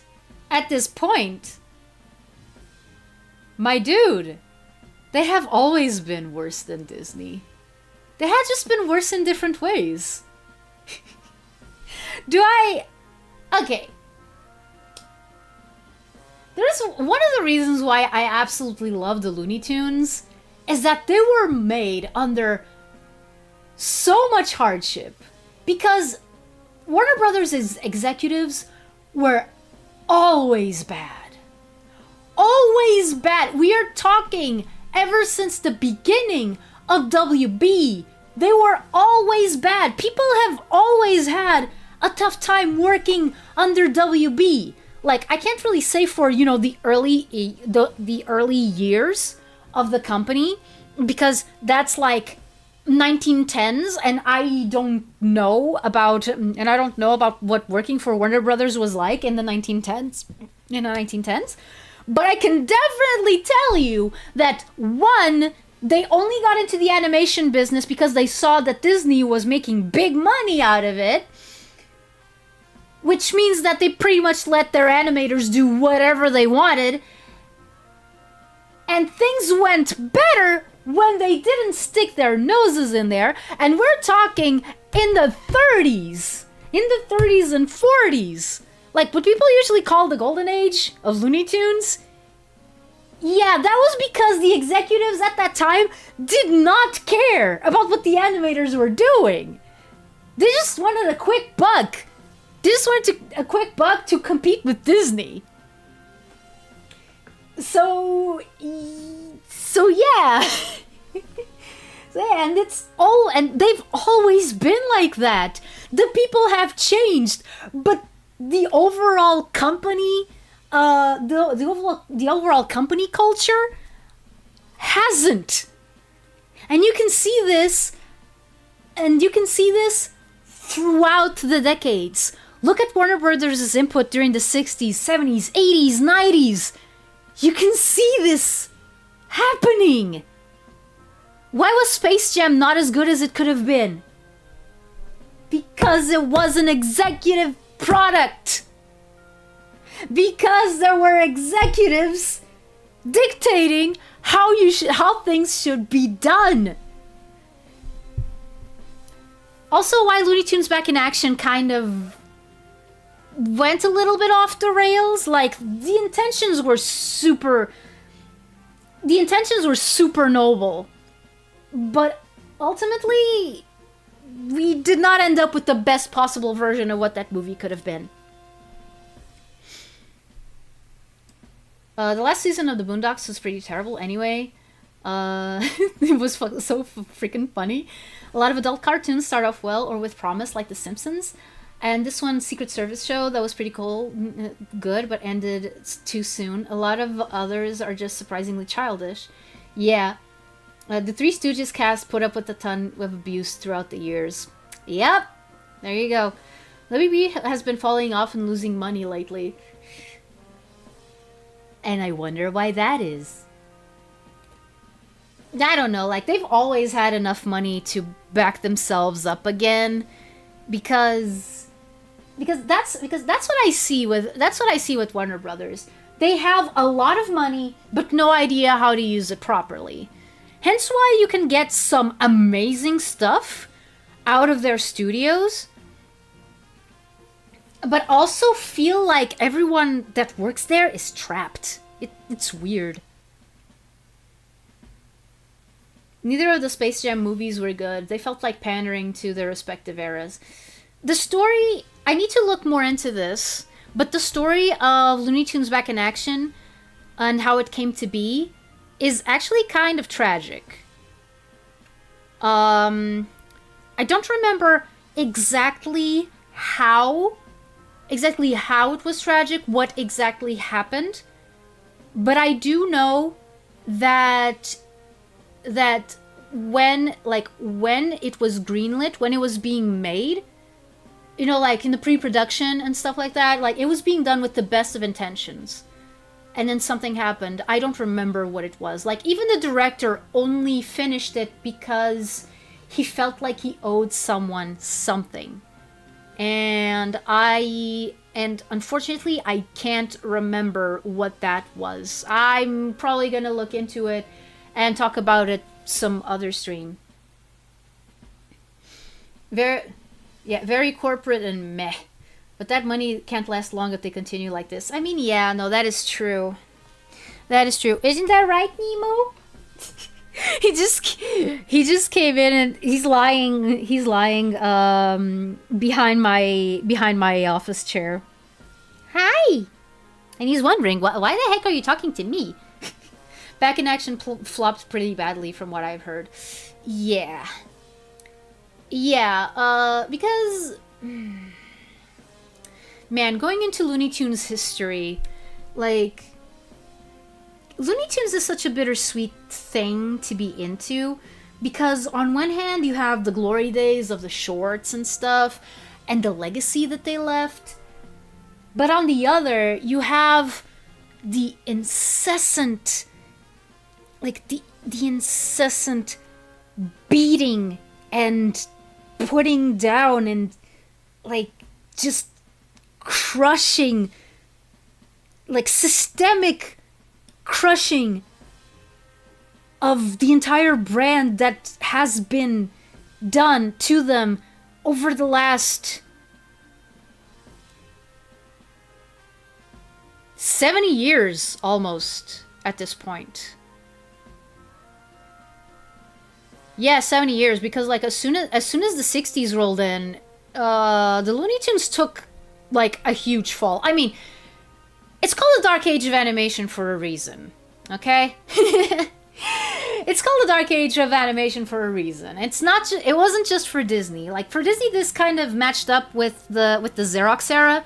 So like 101 Dalmatians, 101 Dalmatians, Sword in the Stone, the Jungle Book, the Pooh shorts. Then they then repackaged into a feature film of sorts in 1977, like 10 years after the fact already. But yeah, like, so Disney wasn't doing too well, and Disney at the time, they were the undisputed kings. Just right off the heels of the 50s. That's when you had like Alice in Wonderland and Peter Pan and Cinderella and Sleeping Beauty, but Sleeping Beauty didn't make its budget back at the box office because it was so dang expensive to make, etc., etc. So yeah. After that, they had no idea what to do with the Looney Tunes cast for a while. That's how we got Lunatics Unleashed. You want to talk about Lunatics Unleashed, Tulu? You don't want to talk about Lunatics Unleashed. Because I want to talk about Lunatics Unleashed. And we would be here quite a while. And coming from me, you can guess how long that would be. Well, you can make a rough estimate. Side note, it would not be under 5 hours. Just talking about Lunatics Unleashed. Just talking about how you never saw that show? I mean, I'm not gonna say that you missed out or that it's good that you watched it. Like, I'm not gonna go to either of those sides. It's just that I have a lifelong fascination with Lunatics Unleashed. I really wanted to know what they were actually thinking. Like, I'm not saying like the executives who ordered the show, because I know what they wanted. They wanted, oh yeah, Looney Tunes, but more anime. And look, I can draw you an anime style, an anime-esque style Bugs Bunny. Like, I can't do actual anime style Bugs Bunny because I can't do anime style, period. I do wonder what would happen if you asked someone who's like an actual anime artist or mangaka to draw the Looney Tunes. And I'm not saying like they did, you know, in the Kingdom Hearts manga, in which the artists just kind of copied what they look like. No, I'm saying like, okay, let's actually adapt these characters. I just heard about it and thought it looked like some fan project with a budget. Yeah. Yeah, no, like, oh man. I gotta... One of these days, I am going to make a whole stream about Lunatics Unleashed, about how it failed to do what it was supposed to do, how it almost came back from the brink, and how they squandered everything for no reason at all. Like, man, Lunatics Unleashed is like, it's a Greek tragedy, man. Also, some of my ideas for if anyone wanted to reboot the show, which, I don't know, like, I know what people say about reboots and remakes and blah, blah, blah, blah, blah.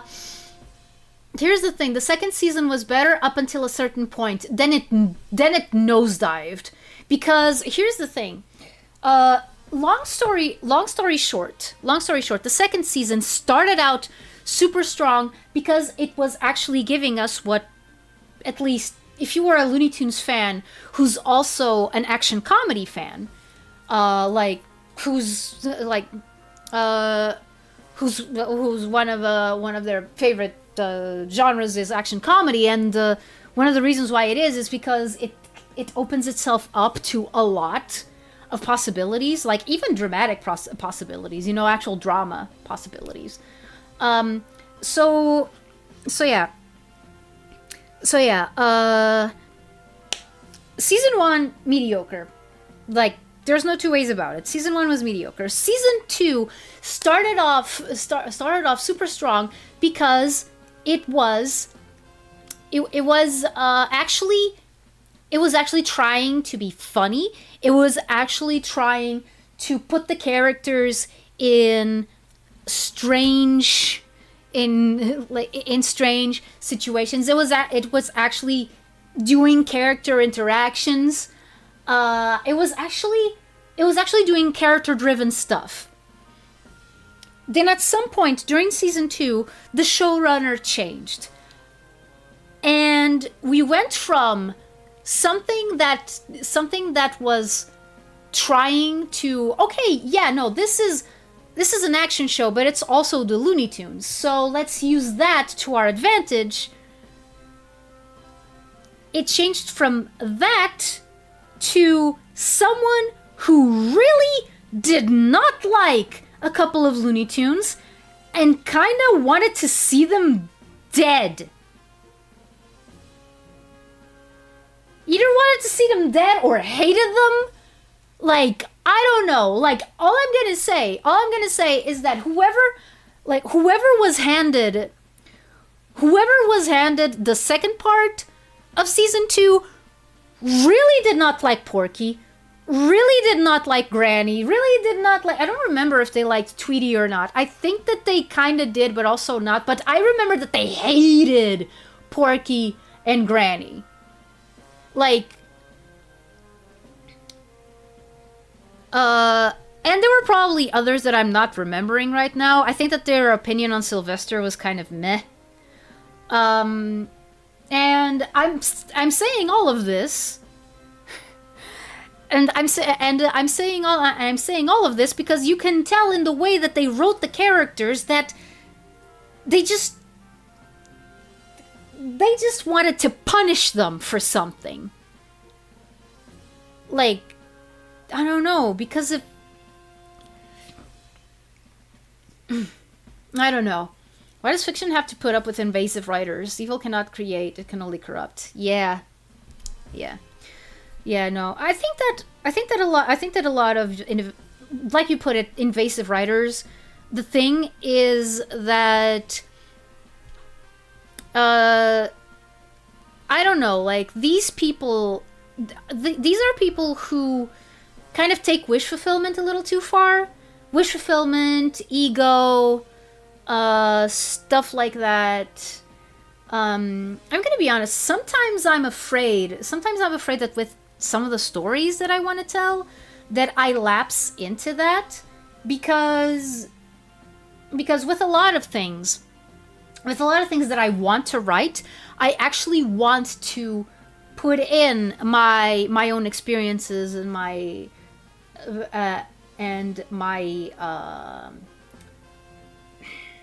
what's the word? My lived experiences. Like I wanna put them out there, and I want to entertain people. I want to entertain people by doing that. Sometimes I worry that I go too far in that direction and that I can end up feeling kind of like an actor filibuster, but I kind of also try to make sure that I am like that I put myself outside my narrative. Like, yeah, no, these things are happening like this because I just happen to like stories that happen like this. And if a character talks about something, it's usually something about their lived experience, which I can kind of like extrapolate from myself or people that I've known over the years, like and use their experiences and use their experiences in my writing. I don't know. I think I'm not making a lot of sense. Companies gotta stop hiring people who hate the projects they're working on. It's getting out of hand. Yeah! Yes! Yes! What up for Barney? Because he's right on the money. Imposters. Modesty is a helpful thing. Keeps the ego at bay. Yeah. I mean, of course, don't be so modest as to affect your self-esteem. Because that also happens.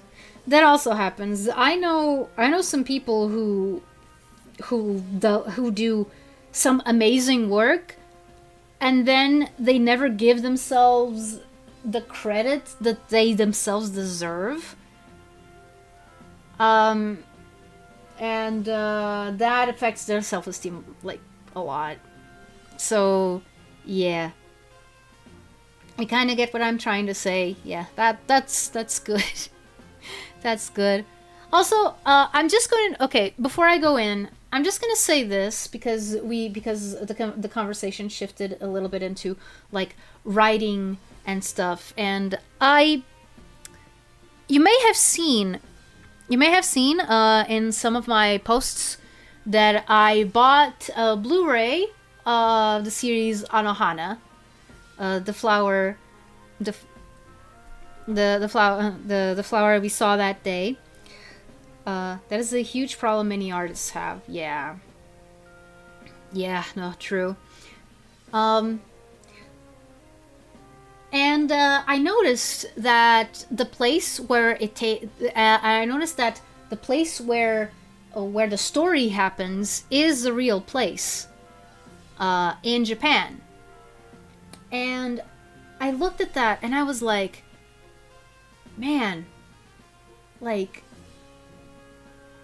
this show that is really good. I mean, there's other stuff about Anohana, but like, I'm just gonna talk about this specific part because I'm kind of hung up on it. So yeah, this story takes place in this specific place in Japan. A lot of my favorite shows growing up were also based on places that exist, and I kind of wanted to do that as well with my own writing. Because this is something that I love. I love that you can just go to the places where these fantastic stories matter.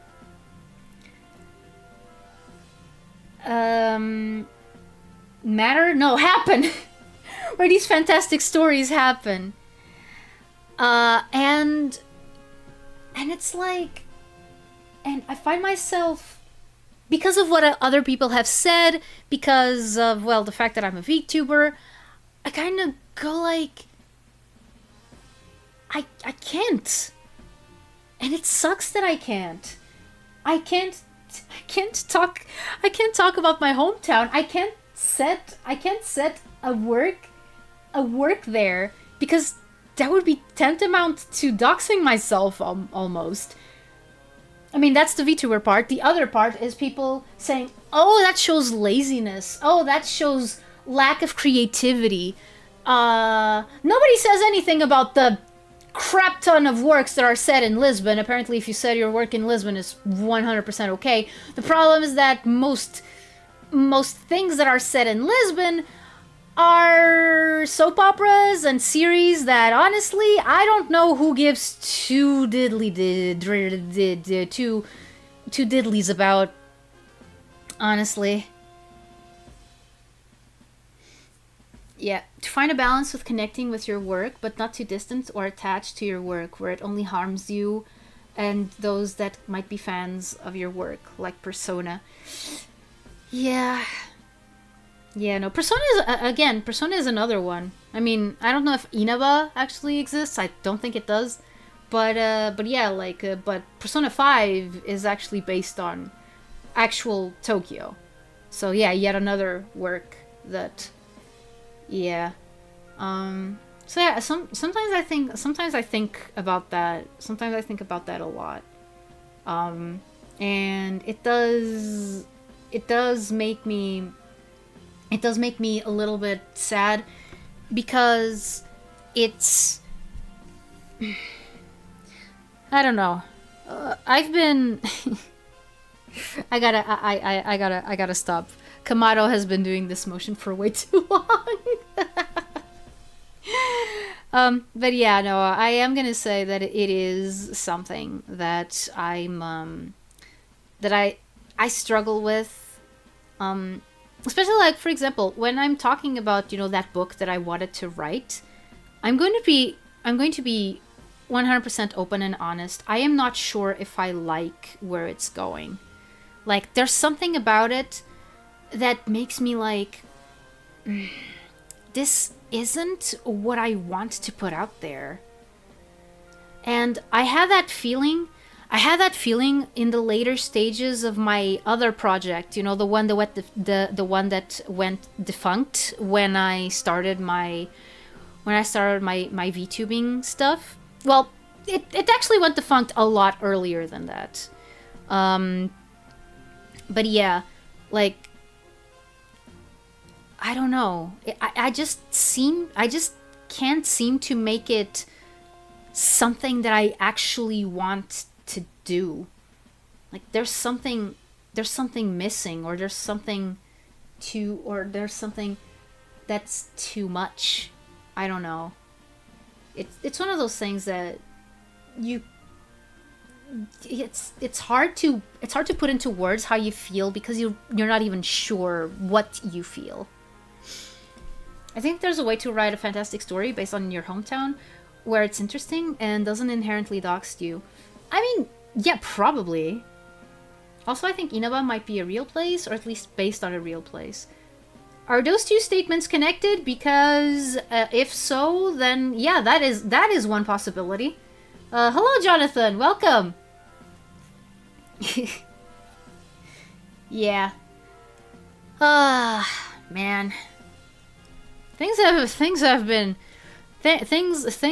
tough here in the old Atari noggin.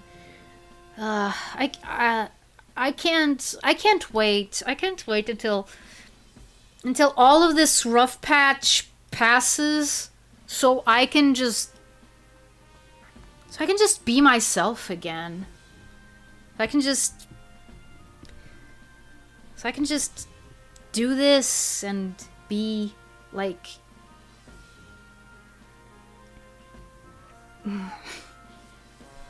Sometimes you gotta go somewhere, even if uncertain. Yeah.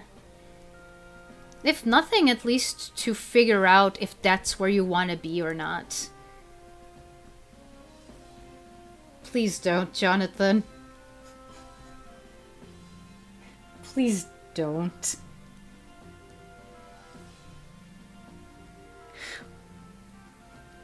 Why? Why would you do that? Or why would you say that you were gonna do and that you have to do that? I still remember when you took issue with the Lucario plushie on my bed.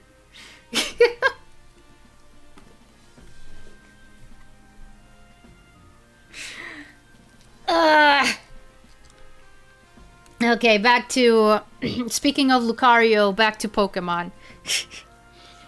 I think I already read this, even if I didn't, well, too bad. He is also the largest of the nobles, according to what Irida told me. Ah! Okay, that was scary. Your mission is to quell Avalugh, the final... Quell Avalugh, the final lord!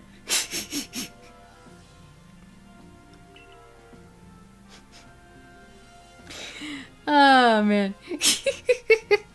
And perhaps in doing so, we may trigger some change in the space-time rift as well. Yes, I agree. Avalugh may be the Pearl Clan's noble, but my clan and the Galaxy team will have to step up to resolve this too, for the sake of a brighter future. Then let us all meet in the cold reaches of the Alabaster Islands. Until then...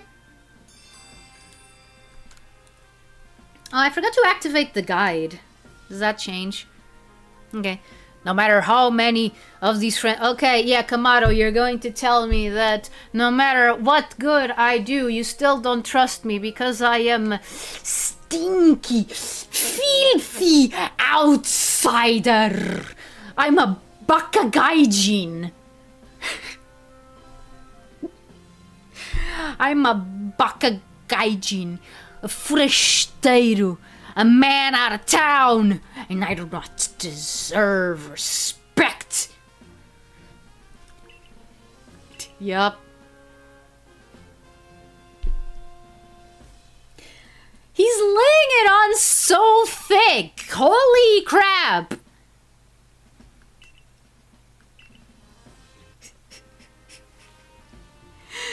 Yeah, there's just a problem with that, Kamado. You're not allowing me to do it.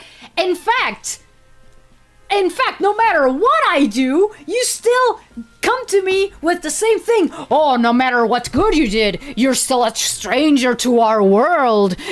There's a lot of people who don't trust you. Ooh. And I'm like, yeah, you don't trust me. You don't like me. Just come out and say it. Just come out and say it. Stop being so... I don't know, a better way to put it, like so obnoxiously Japanese about it. What the? Yeah! Oh man, poor Silene.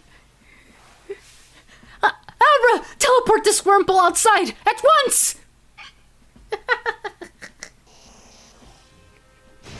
There he went. There he went. That Wurmple went. So, you're to survey the Alabaster Islands next. This is the most treacherous climb you'll face in all Hisui. If you intend to go, show me you're equal to the challenge by earning your 5th star. Witness Pokemon using moves in various styles. Catch Pokemon at different times. Complete such reach star. Oh, okay. I know multiple people who react like this to bugs. Really?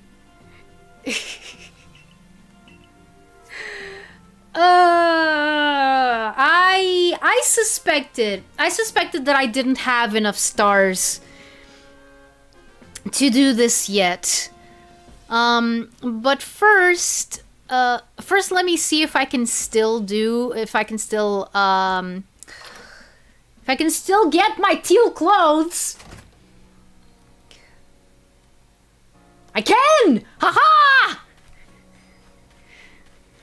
Sweet azure bliss, here we come!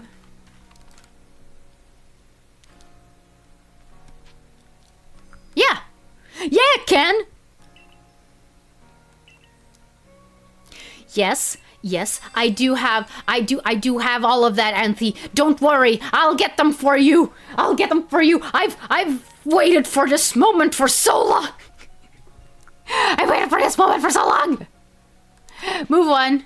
No, wait. Ah, okay, fine. Move all at once. Move all at once. Come here. Come here, Anthe. Give me the teal clothes. Oh, man. It's funny that I don't know as many people who do that with bugs. Like, okay, if you do have a problem with bugs, avert your ears for a while. Okay, so when I was living in the big city, hey, my voice cracks all the time. What's the big deal? So when I lived in the big city, that big city being the capital, which is no longer Portugal Day. I was gonna say Pokemon Day again. Okay, that's a topic for another day. But yeah, so I found that my roommate's cats, Mimi and Peppy, were playing with a cockroach. And I was like, oh, well, that can't be good.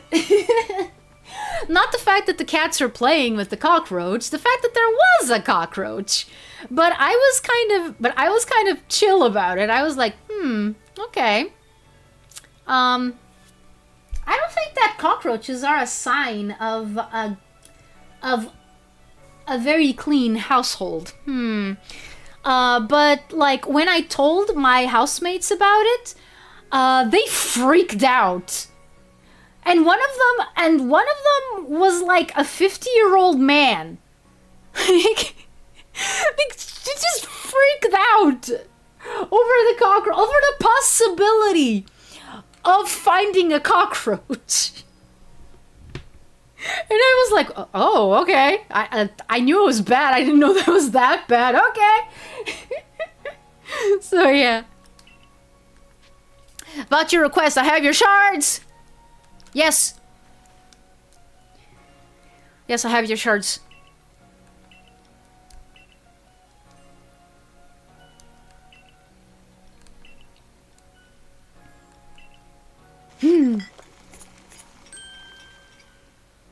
Really? But like a whole infestation, right? Not just like one every other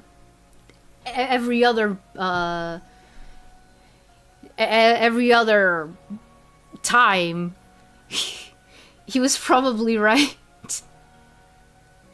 I mean, I just found it. Yeah, a persistent infestation. Yeah, there you go. Yeah, that's a little bit different from what we had because it was just that one time. Then they called an exterminator. Like it was that reaction that amused me. I don't know.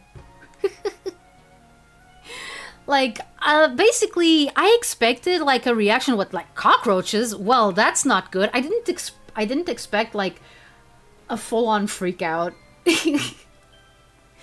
So yeah. Like bugs don't freak me out. But there is one small creature that does freak me out, and it's not it's not because of the creature itself. It's what it leaves behind. I hate spider webs. I absolutely despise spider webs. I do not like how they denote a place that has been neglected for way too long. I do not like how they feel on your hands when you try to remove them. I don't like how they look. I don't like spider webs. So when I see a spider, if I have a negative reaction to it, it's not because of a spider. It's not because of the spider itself. It's because I don't want it making webs around my place. I just don't. Please go make your webs somewhere else. Yeah, they do. They do. Ugh. It's really one of those. It's really one of those things. Ugh. Did you make a crack voice all the time on your live stream? It's that true? What? I'm sorry, I don't understand, Jonathan. I do understand you not liking spider webs, again, because I don't like them either. Yeah. Like, and sometimes I see people just removing them with their hands, and I'm like, ugh! Like, how do you, even taking them down with a broom feels icky to me, because then the spider web is going to go on the broom, and then to get it out of the broom, you're gonna have to use your hand, and you're gonna feel it either way. So, no, I'd rather not be any spider webs, like, at all, please.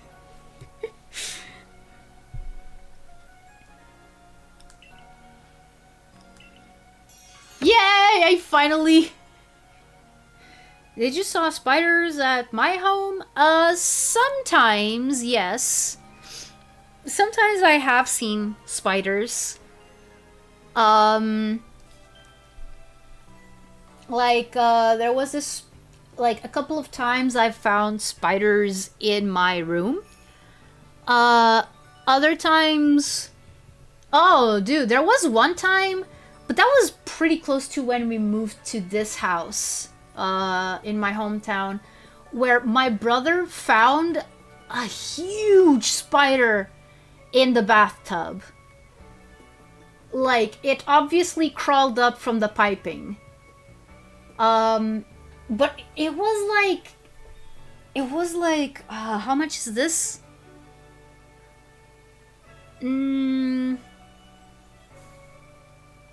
It was like between 5, it was between 5 and 10 centimeters, long.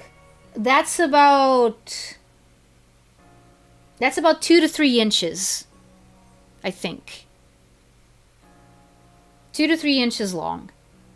If 1 inch is 3 centimeters, then that means that 3 centimeters is 9, and then that means that 9 centimeters is 3 inches. Yeah, there you go. It's between 2 and 3, between 2 and 3 centimeters. Like, it was super big. I had never seen anything like that. Okay, Anthy, give me teal clothes. Da da da da da da da da. All right, with this hairstyle, you can already use these. No, the headbands. I don't know if there's like any that I would want to wear though. Let's see the teal one. Hey, yeah.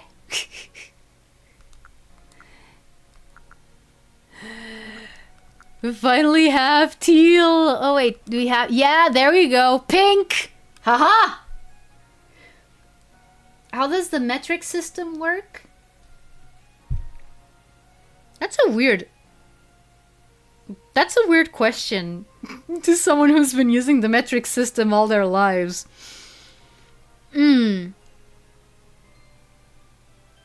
Okay, so 1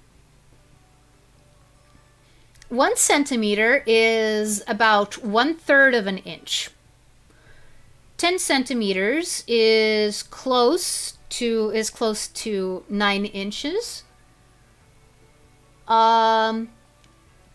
You can pretty much make the calculations based on that. Yeah, exactly. From 1 to 100. So yeah, 10 centimeters. So yeah, 10 centimeters makes Oh, wait. No, I don't know the way to Illinois. Yeah. So like, so centimeters, like it's in the name. A meter is what we usually use as the base. And I don't know how much a meter is in feet. But 1 mile is about, no, not 10 centimeters. 100 centimeters makes a meter. It's in the name. Centimeters. Then there's also decameters, decimeters, which is 10 decimeters makes a meter. And then you have millimeters, which is 1,000 millimeters make a meter. So yeah, 10 centimeters makes a decimeter. 100 centimeters makes a meter. Yeah, kilometer is 1,000 meters exactly. Yeah. And then if you divide those 1,000 meters by 100, you get 100 centimeters. So yeah.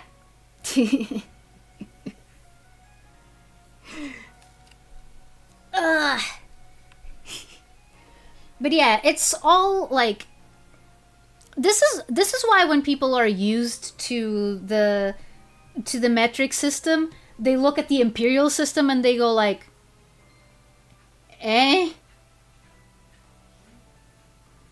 Like, okay.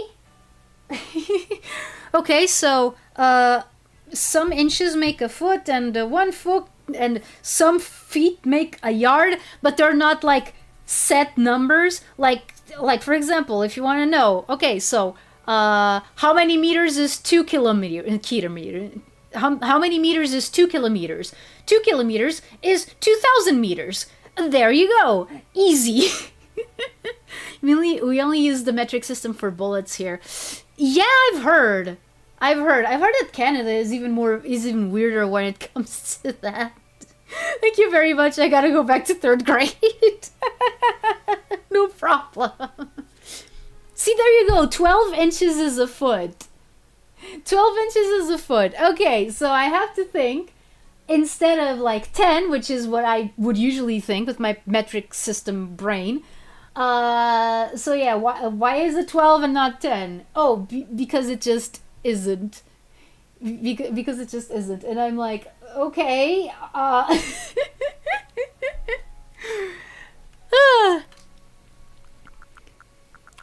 Okay, let's make some shopping. Oh, what about your money? I don't care. See, and that's exactly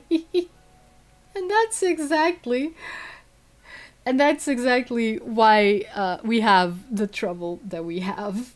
3 to 4 yards equals a mile. See, like, like 5,000 meters is just 3 kilometers.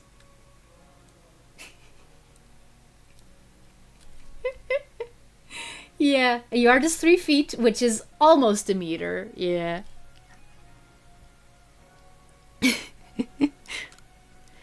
Yes, I want to buy this, and I'm gonna change into it. And I gotta be honest, I am not looking forward to the next area. And the reason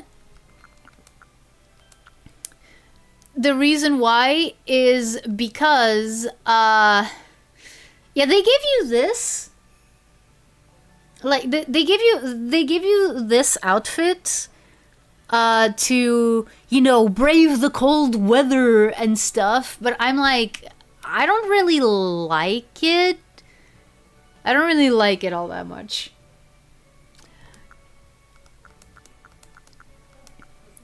So yeah, let's go. Festival top teal. Finally! Finally, you're mine. Yes.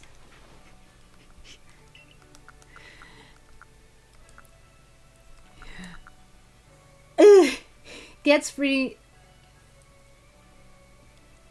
It gets pretty confusing. I think that America needs to switch to metric. It seems to make more sense. Barney gaslighting me. Barney, stop gaslighting the Tulu.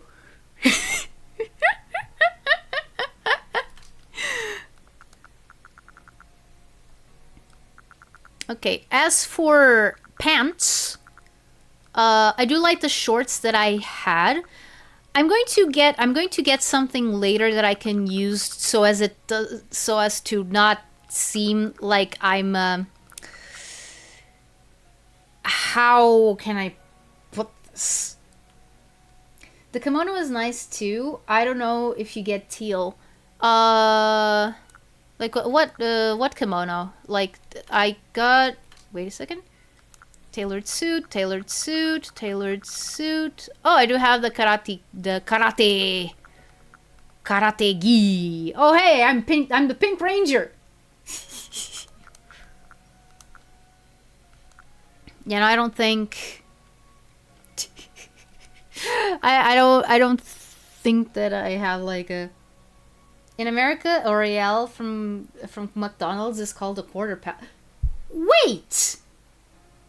Is that what they call the Royale? And is that what the quarter pounder is? Whoa. Okay. I am in awe. I am in awe. Wow. Okay, yeah, give me Zori sandals that are teal. No, I'm not gonna change into them right now, but I am going to buy some snow boots. Wait, no, snow boots. Where are the snow boots that are... Wait. Did I already buy the... No. No, these are the split toe shoes. Wait. Fancy Zori sandals? No. Ankle boots, snow boots, snow boots. Wait.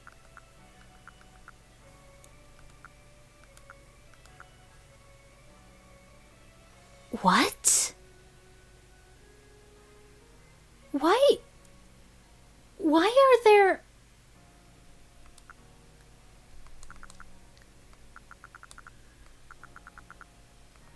Get a sandals, get a sandals, get a sandals.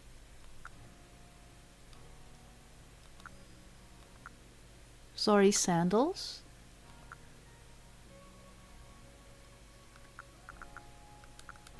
Where's the other snow boots?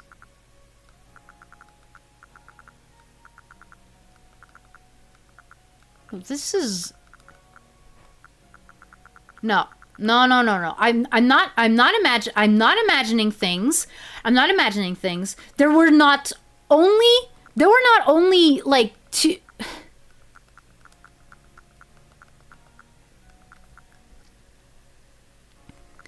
There were not only three.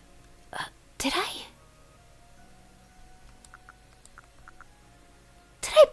I buy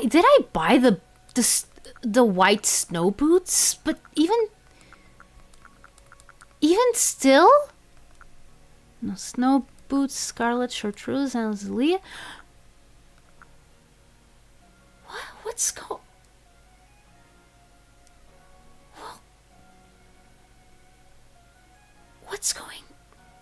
What's going on?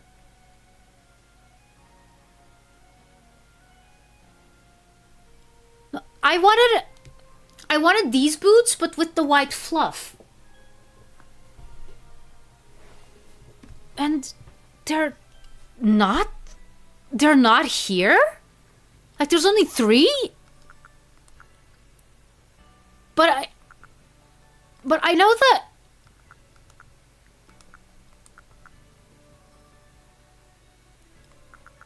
I know that they exist. I've worn them in other playthroughs. What the heck is going on? Yes, I'm all done shopping for now. Yes, I'm all done shopping for now, but I am very confused. Okay, Anthony, let me see what I have. Let me see what I have, like my clothes. Oh, by the way, yeah, Laketh, you were talking about the everyday kimono, teal. I remember the blue ones. Do you have those? No, I don't. No, I don't have. I don't have any boots.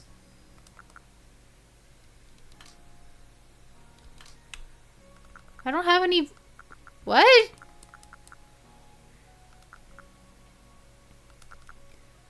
I am so confused. No, I mean, I remember blue being a color for the snow boots. I mean, yeah, but I was trying to look for the white ones. The ones for the. So maybe there's other colors you haven't unlocked. That's so strange though. Wait. Did I just trigger a glitch?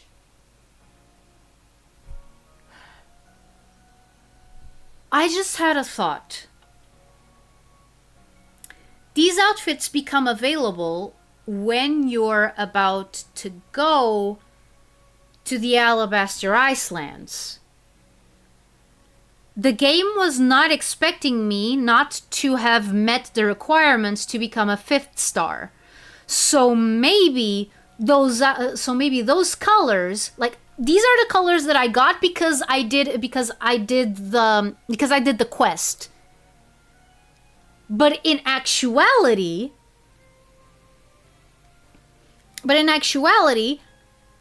I shouldn't have gotten access to them because even though I did the quest, I don't have access to the other, to the other, you know, the normal ones.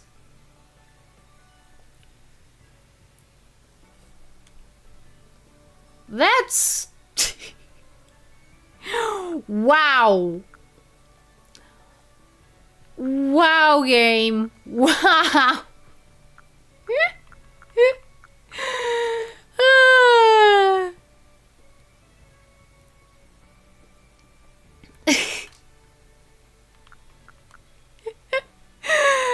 Oh boy.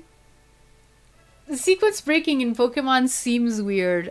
Yeah, but that's the only logical explanation that I can find.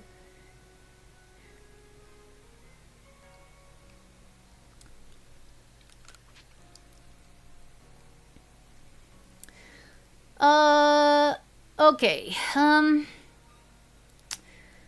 Let's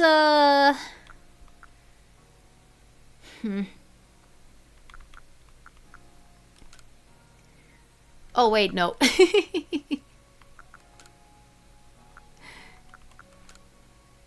know, let's go back to Mount Coronet, and now we are going to go all fancy like. Because yeah, it's cold, but I can take the cold. I am a very serial. I am a very serial officer of the galaxy core thing. Maybe just to just to be a little bit different. Also, right, hey Anthe, can you give me a headband? Can you, well, she can't give me anything.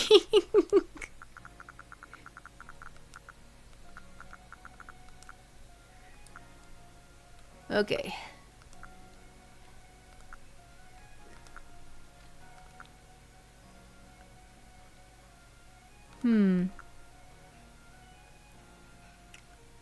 I think that indigo goes better with this. No, that the teal one is definitely. Irita's apprentice. Yeah, I was thinking the same thing. I was thinking the same thing. Oh yeah, I am going to beat the cold. I am going to be the best there ever was at fighting the cold.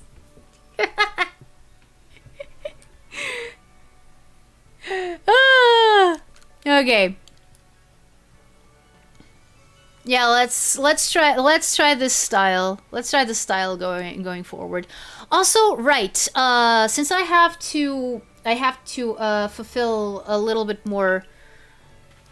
I have to fulfill a little bit more of you know, requests and stuff. Well, not actually requests. What I have to do is I have to raise my star rank, which I'm not too far away.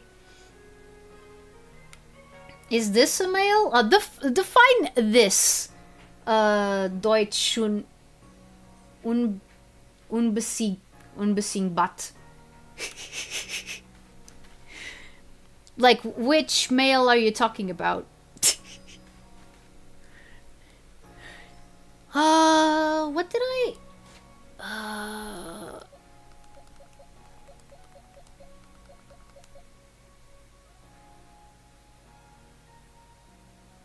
I forgot what I wanted to do. You don't believe it? You... I can't tell if that's an I or an L.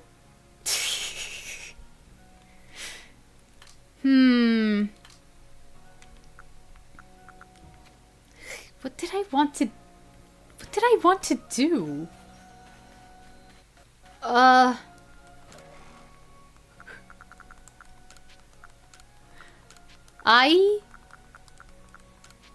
I completely forgot.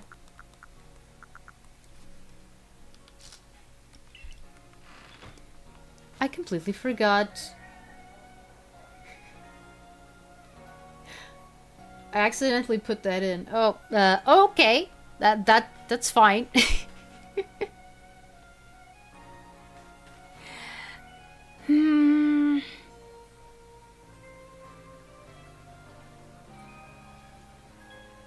Didn't you want to find blue shoes? No, actually, I wanted to find the shoes with the white fluff. You know, the boots with the white fluff. Your voice kind of sounds feminine. Oh yeah, that's because I'm a male character being played by a female performer.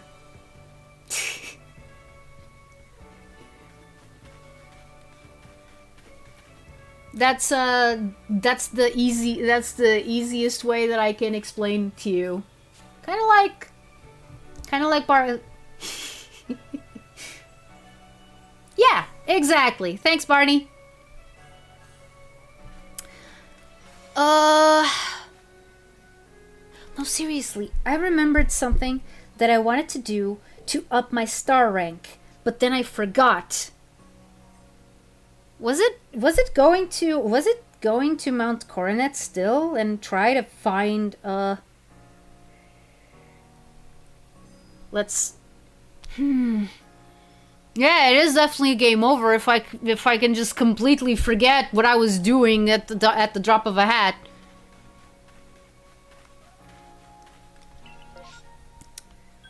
Yeah, let's try going here. Let's try going here and see, oh boy.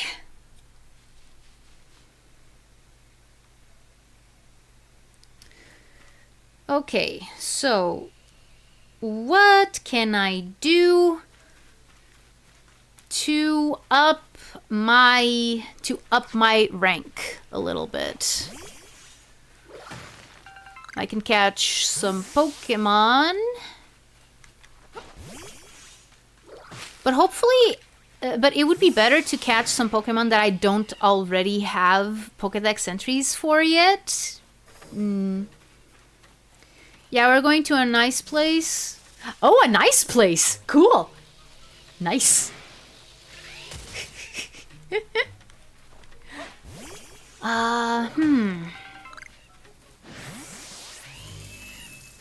Oh dear, ah! No, I'm not gonna touch this. If anything, I'll do this on a whole string. Dedicate. This, it just bit me. And did you see that? It actually bit me. And they say it gets nicer. Yeah.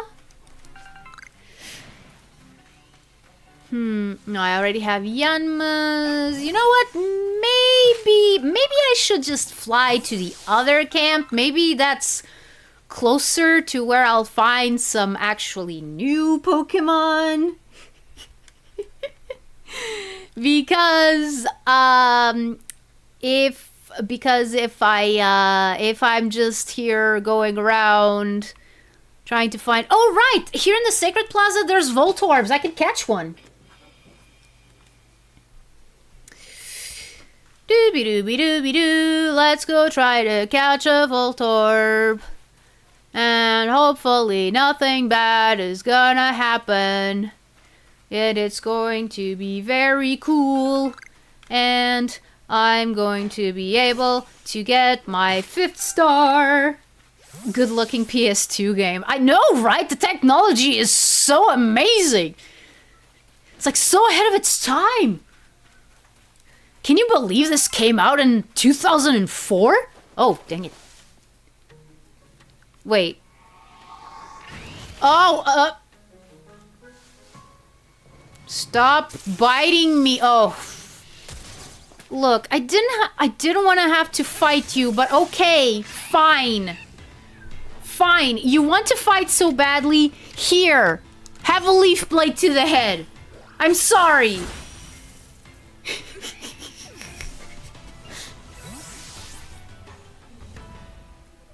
Okay, now, of course, that Voltorb went, like, the other way. Wait. Oh yeah, no, it's saying that I should call Sneasler to climb up these, Roman/Greek-looking ruins. Actually, okay, these look like Doric columns, but there's those little arches between them. I am not sure. Man. Arceus Almighty! I wonder what the hell an Arceus is. Yeah, me too. I like the way they spin, yeah. They're funny little guys. Okay, Great Ball at the ready.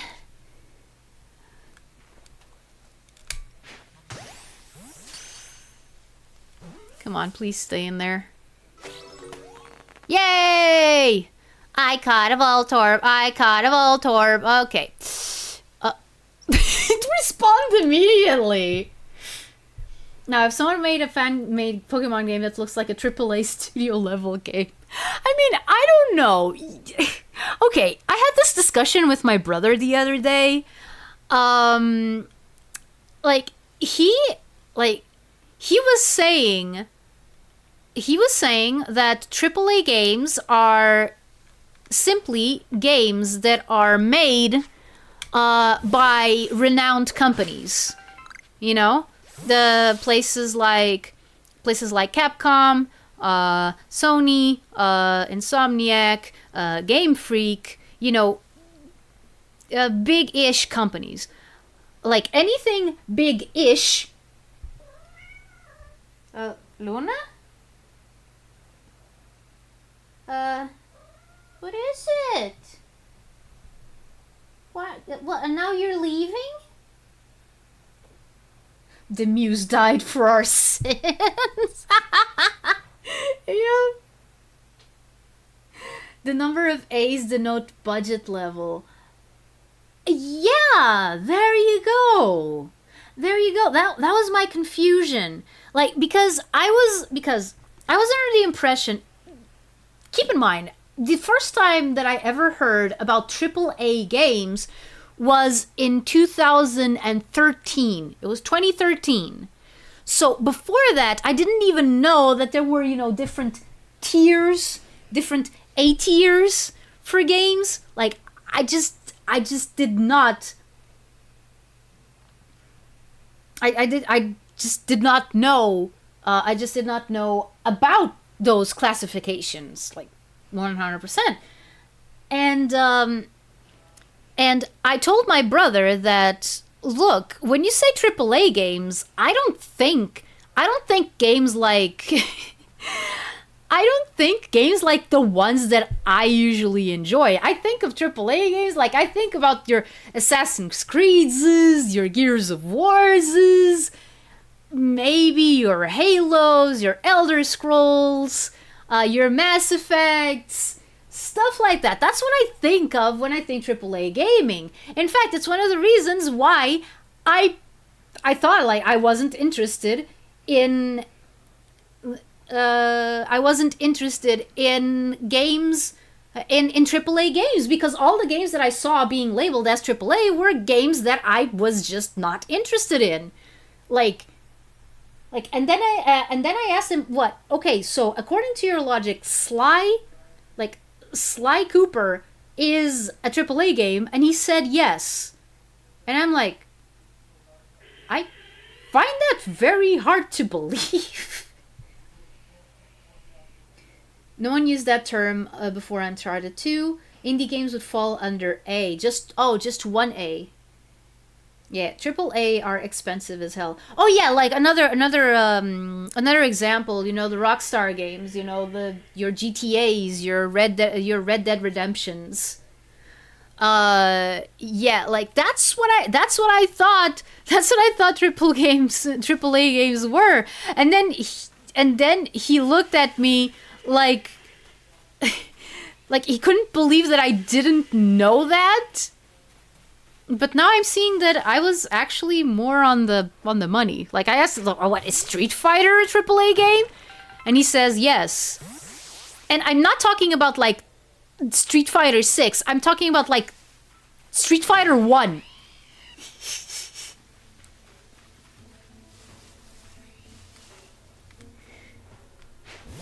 To me, AAA, haven't played Sly Cooper in ages. I'm waiting. I want to see if I can get the first one. Oh, seriously? Oh no! Whoa. Okay, have I caught one of you? No. Okay. I'm gonna fight you and I'm gonna catch you. Your realistic shooters, medieval times, sword fighter, walking simulator, practically a movie at this point of games. Yeah. Oh, I just remembered what I wanted. Oh!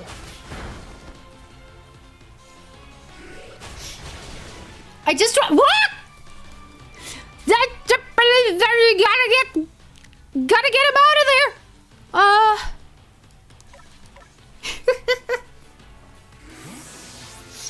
Street Fighter 1 is something... Oh!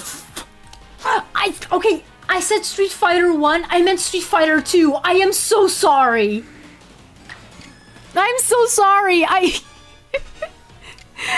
For a second, I forgot. That Street Fighter 1 is what it is. Exactly, like it. Street Fighter 1 is funny, and that's all that matters. What strength? But don't forget there are guys like you all over the world. Oh man. If I wasn't so prone to rage, I think I would like to play Street Fighter 1. I'm not kidding. Yeah, exactly. Street Fighter 2 is where it all started. Where it actually started, yeah. That in a weird way, like, not as noteworthy a way, Fatal Fury. which was also this weird. Which was also this weird, like, kind of sort of sequel to Street Fighter 1. Back when Birdie was white. What is Birdie now? I mean, they could still be mixed or something.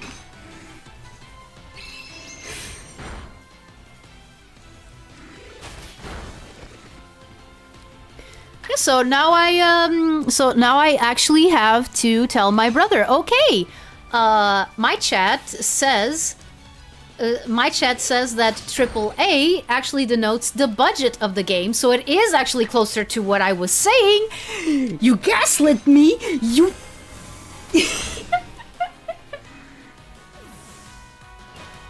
As a Street Fighter Alpha, Birdie is black. Oh yeah, the guy from Smash... Oh, what? You mean Terry Bogard? You mean Terry Bogard, the guy from Smash Brothers, Terry Bogard.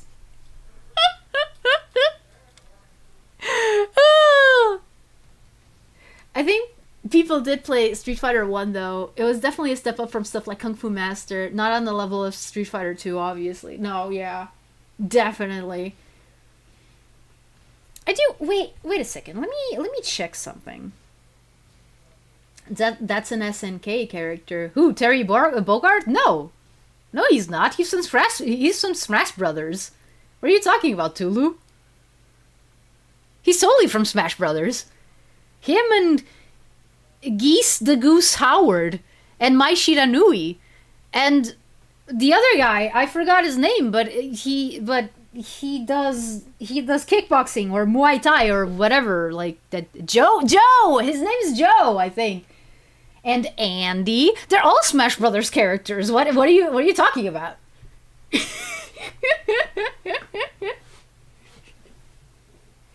And Rock Lee.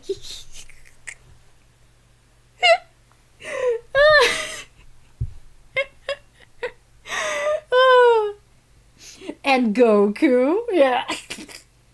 Birdie was going to be white again in Street Fighter 5, but they did give him his Street Fighter 1 outfit. I mean, I don't know. Like, I don't know. I don't remember what Birdie looks like. Maybe he could have been black this whole time and we just didn't know because his skin tone is like super light.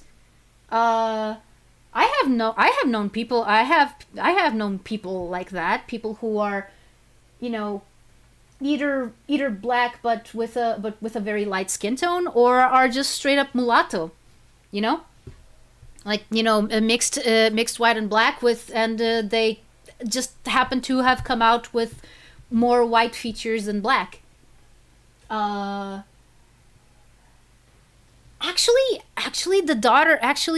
the daughter of one of my classmates in the dubbing course that I took was like that.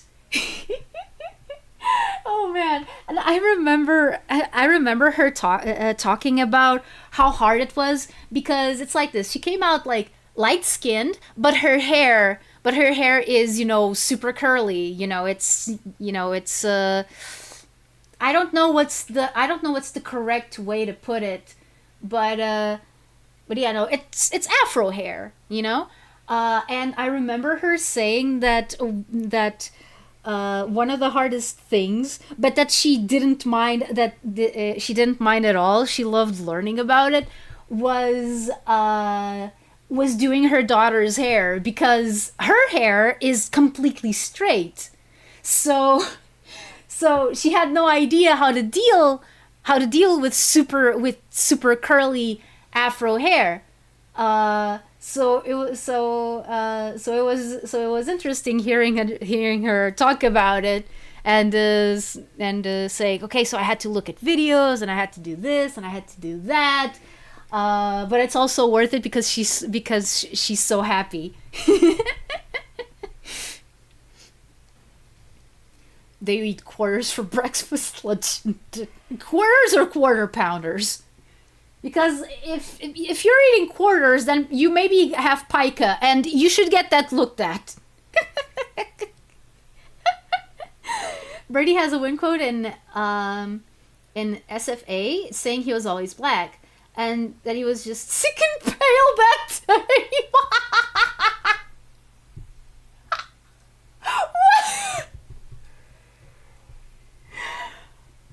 Okay. No, yeah, no, the SNK bosses are super evil. Yeah, no, like those are the ones that I was talking about when I in the other stream mentioned reading inputs, because I know that they do that. I know that SNK bosses do that. I have a friend who is mixed but is darker in the summer and lighter in the winter. That's melanin working its magic. That's why melanin exists. Your friend has very self-aware melanin. I'm like, oh, the sun is out. Time to get dark. Oh, the sun. Oh, the sun. Oh, the sun hid away. Time to get light.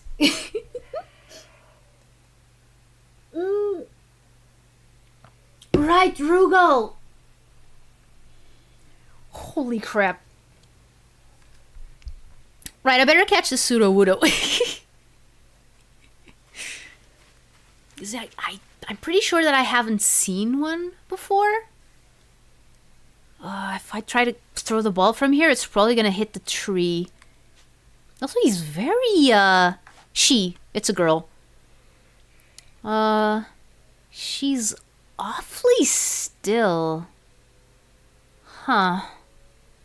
Okay, let's...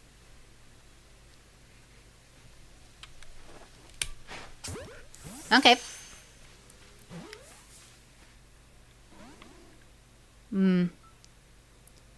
Wait. So... Wait, is it doing the... Is it doing the thing? Is it doing the thing of just standing still in place and pretending to be a tree? That is so cool. Okay then. Okay then. I am just gonna go on this side. Just gonna go on this side and... Peppa plant. Haha, there you go. Okay, that was fun. That was legit fun. Oh, dude. Well, these are the ruins of a house.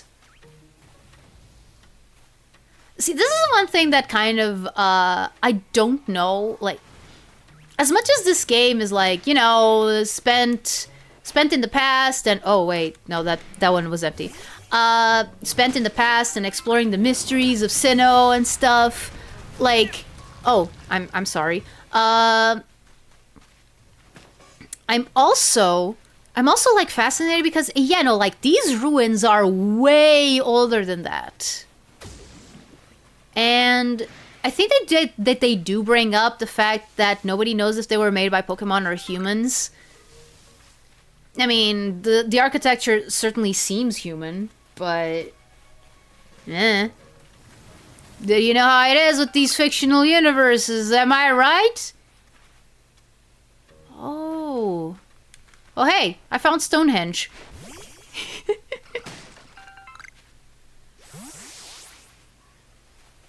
I don't have space in my satchel for... Oh, okay, it's just a Pokeball. It's fine. Oh, it's an Alpha Ghastly. Okay. I am going to see if I can catch that Alpha Ghastly. Actually, let me see. Let me check. Oh yeah, no, I already have one of these. Okay. I am going to see if I can find, if I can catch this Ghastly, because it's an alpha and it's going to give me a lot of money. Here I am talking like the poacher that I am. Okay. Oh, come on. Is that not close enough? Yes. Come on. Oh, come on. Ah!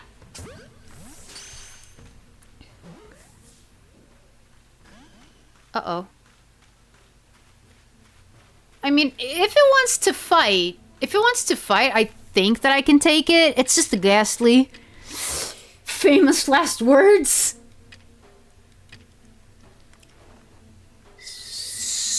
Smoke bomb.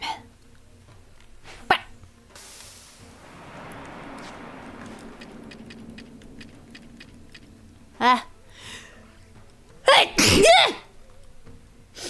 Glad the ghastly didn't hear me. Oh man. Can you turn to the other side? Oh. It's no longer night. Oops. Okay then, that's fine. That's fine. Welcome back, Tulu. Wait a second. Ah! Okay. There's gotta be something here I can trash. Like spoiled apricot. Discard. What is this? Sticky blob. Sticky glob. Hmm. Okay. I could actually try to use one of these. Oh my, my team isn't doing all so good. Wait. Wait. Okay. You asked for it.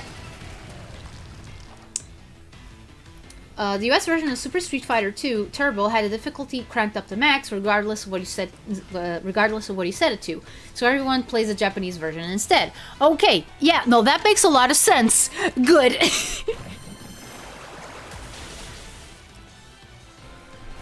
Yes, I defeated Graveler. I already have all the info I need on Graveler because I keep killing them so often. It's really mean. It's really mean, but what are you gonna do? It's either them or me. It's a dog-eat-dog world, or in this case, a Pokemon-eat-human world. I mean, you're joking, but you know they would. You know they would eat Pokemon. Well, they would eat humans if they could. Like my Eevees. Like, yeah, they love me for now. As soon as I stop feeding them, they're gonna turn on me and eat my eyeballs. Don't think that they won't. Okay, I just remembered what I wanted to do, which was see what new moves they were getting. Oh. Double edge, huh? Yeah, no thanks. No thanks. Calm mind could be useful. Probably. The original 94 version of Turbo, at least. Later versions fixed that issue. Oh, okay. So if you didn't buy it, like, as it came out, you would have an easier time. And then you would talk to your friends, and they would be like, dude, this game is so hard. And you'd be like, what are you talking about? It's fine to me. How, dude? How? Well, I don't know. Okay. Calm mind. Confirm. Yes, I'm happy with this new moveset. I wonder if Vaporeon can learn, like, Surf. Okay, so did you learn anything? I already have Psychic. No, you didn't learn anything. You're fine the way you are. Rui. I think that Rui also didn't learn anything new. No, it was probably Double Edge. Again. Nothing. Rui might benefit from having Quick Attack, not because he can deal a lot of damage with it, but, you know, for scattering purposes. Oh, no. Wait, you mean the one on Steam? That's the one that they went with on Steam? But I have Ultra Street Fighter 2 Turbo, so it's good. Okay. So at least you don't have to worry about that. But yeah, is the version on Steam? Starting to think that all they learned was Double Edge. Yes. No. Yes, I want to. Are you excited for Sonic Racing Crossworld? I know I might be if I could afford it. I mean, I am. I'm probably not gonna be able to play it when it comes out, because again, I don't have a next gen console. Like the furthest ahead that I was with console generations was the 8th, because I had the Switch, and now it's no longer current again. Yeah. That's not nice. I don't like it. You want to quit changing your Pokemon's moves? Yes, I do. Okay, I think that we already have enough. Oh wait, maybe I can just catch that nose pass. Or see what's on this tree. Oh. I don't know if I've already caught this version. We'll see. Oh, okay. Then yeah, maybe I will. Maybe I will get it. I mean, even though I'm not necessarily like hyped for it, I am going to get POKéMON Legends ZA. Oh. Wait, who learned a new move? I think it was Aya. Aya? Did you learn a new move? I was just checking the new moves. Oh, Double Edge. No! I do not like Double Edge. Why? Why? Pokézaza, yeah. Wait for a sale. I mean, yeah, maybe I will. I didn't mean to kill that Wormadam. Oh boy. Okay. I'm just going to do what I said I was gonna do, which is catch this nose pass, because my research level on these things is kind of low. And oh frick. No, come on. I wanted to make this quick.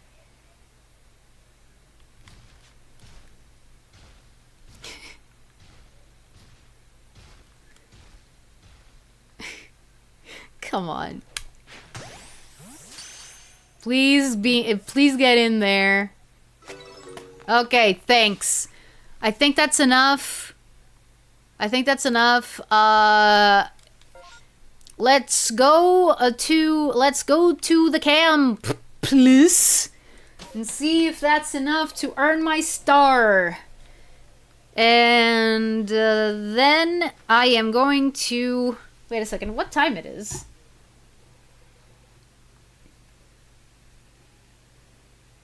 Oh, dude. Okay, it's a lot late. It's a lot later than I thought it was. Oops. Okay. Okay, yeah, I think I'm gonna get my star, and then I'm gonna check the whole thing with the boots. I'm gonna check the whole thing with the boots, and then I am going to stop. Ah, man. I really do have a talent for drawing these games, for dragging these games out. Don't I? Like, on one hand, I wanted to speedrun this so I could get to the Nuzlocke, but on the other, I don't know if that's fair to the people who are watching. Okay, Professor Laventon, I have, yeah, I caught 4 Pokemon. None of them are alphas, sorry. That's not nearly enough to pay for my new boots. You can beat Avalugh today, I believe. I mean, but we have fun in these streams. See, that's what I mean. But for me, Riders in Zero Gravity are the best Sonic racers. Honestly, agreed. But that's 100% just because the only racing Sonic games that I have played are Sonic Riders, Sonic Riders Zero Gravity, Sonic Drift, Sonic Drift 2, and Sonic R. I haven't played any. Oh wait, no, that's a lie. I went to one of my brother's friend's house once, and he did have Sonic and Sega All-Stars Racing, not Transformed, the original one. But yeah, Crossworld seems like it's going to be a lot of fun. And we're gonna see a lot of Hatsune Miku on the horizon. You can beat Avalugh today, I believe. Okay, let's try do two things. Let's try to do two things. It's almost 10. It's almost 10, so Sonic R is funny. Yes. Sonic R is my favorite outside of Transformed, even if you can beat it in an evening. Oh yeah, you can. Especially if you learn the what are they called? If you learn the shortcuts, yeah. This will be the first official Sonic racer with a playable Miku.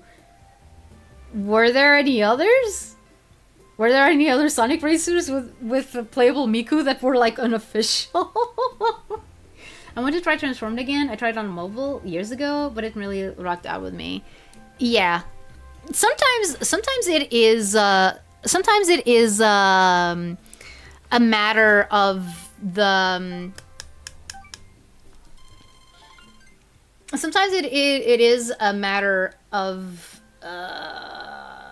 platforms. Like sometimes you just don't gel with certain platforms.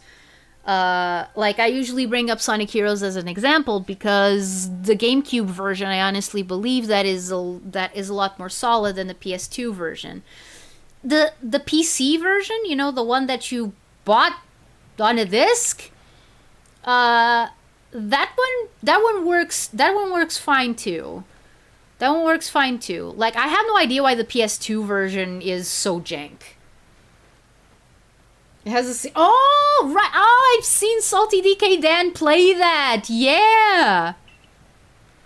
Yes, I want to return to the village to get the stupid 5-star rank and...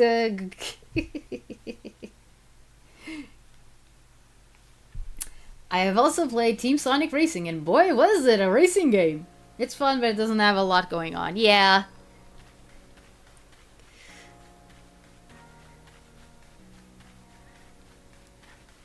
Okay, we have to get the...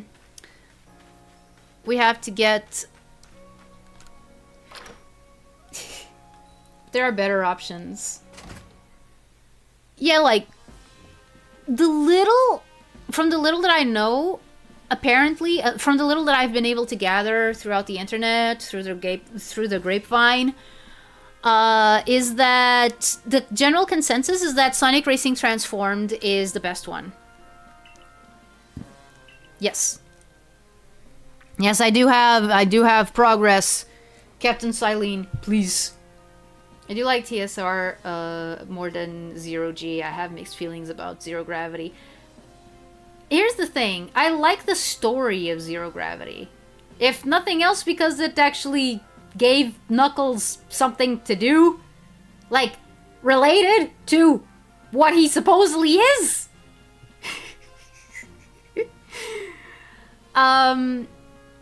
But in terms of gameplay, I think that they changed it way too much from the Riders, from what they had with Riders, which was not bad. Like, Why did you switch it up so much? You didn't have to do that. All you had to do was refine the system that you already had in place. Why did you do this?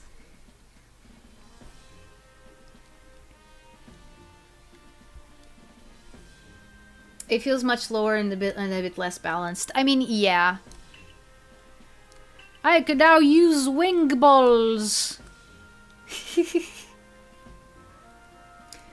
I just recently played the Riders games with Zero Gravity being the first one I played. It was such an experience. So many hype moments and aura, and I enjoyed the mechanics, characters, everything. Yeah, and Free Riders killed it with the stupid Connect that doesn't work. And made everyone barf.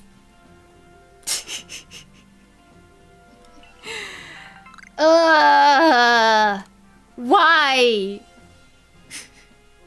Why did they have to, like, Free Riders did so much wrong. Like, it was also the first Riders game to be released during the Pontac and Graph era, and by God, were they just destroying everyone's characterization left and right. Like, holy crap. Holy crap, Lois, they're destroying these characters and these characters' personalities. I don't know if I can like this franchise anymore.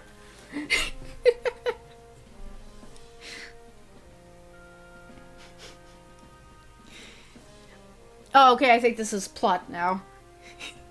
It would not be an exaggeration to say that you might be the only one of them among the Survey Corps I can task with surveying the Alabaster Icelands. You know your orders. See your mission through. That game is trash. Yup. Okay, let's go. Roger Craig Smith is my least favorite Sonic VA. I haven't thought about Sonic VAs enough to be able to, like, discern which are my favorites and which are my least favorites. Honestly, because I think I find something to like in all of them. But yeah. They had a good relationship with Microsoft, and the Kinect had other skateboard games. It was obvious, but still sucks that it sucked. Yeah. Yeah. I think Zero Gravity should have been the first game made, with Riders being the sequel. You mean like in terms of mechanics? In terms of mechanics and gameplay? Like, story-wise, it could have still been the same. I mean, I think that Zero Gravity only works if you played Riders. Honestly. Okay, I'm just gonna accept this thing. I am not gonna get any more haircuts, but... Oh, Kirlia. I think I have one. I think I have a Kirlia. Let me see. Oh, no. I didn't catch a Kirlia? Okay. Sorry. Sorry about my life.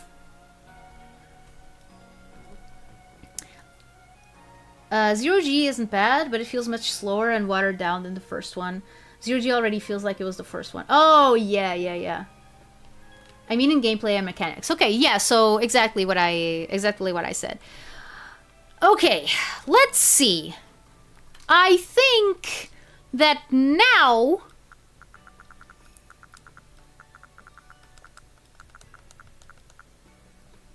There you go! There you go! There you go. Now everything's available. Like, the game isn't expecting you to not have a 5-star rank. When you complete this request. Hence why there were only 4 colors, because those are the 4 colors that were added when you do the quest. So yeah. Oh man.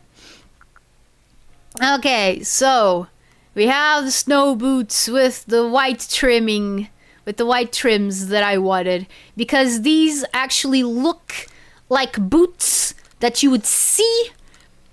Also, yes, I am going to wear them right now because I am going to the mountains. See, there's a problem that I have with like these boots, and these kimonos here. Well, specifically the bottoms of the kimonos. I don't know if the girls' ones have this. No, wait, they're exactly the same. Okay, fact. Which is okay. You can clearly tell that is not supposed to match. You know, the normal everyday kimono trousers. No, these are not meant. These are not meant for these boots. Because what is meant for these boots is these pants here. Where are the pants? No, not the fancy bottoms. Those have the exact same problem. Here, there you go. Snow trousers. But the thing is, I really do not like these. I don't like these because they look too, I don't know. They look too normal, I think. They look way too normal for my liking. Those boots look too big no matter what. Yeah, no, that is true. That is true. No matter what you're wearing, they look weird.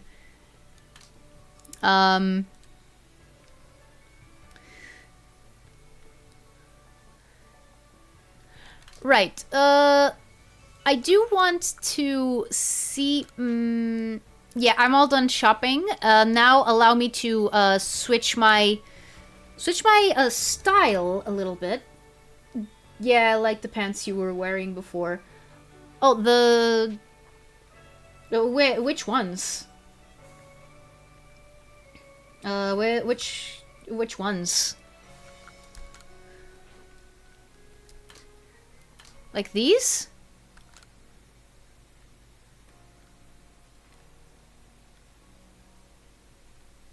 Yeah, I feel the same. I feel the same, Tulu. Silver is not a bad character. He's just been grossly misutilized throughout the years.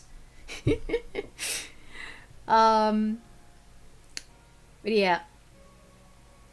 The direction for Sonic hasn't been the best the past decade, but I'm excited for what's to come, especially after Sonic Team showed a bit of the animation they're trying to test out for the next game. Oh, yeah. It's like Trunks getting treated like Yamcha, yeah. The one before the white one. So, these? Like, these are the ones that match this whole outfit. What I was gonna try to do was it's not like the most, it's not like the best in terms of shielding myself from the cold.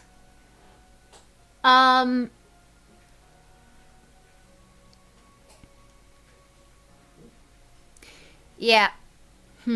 Okay.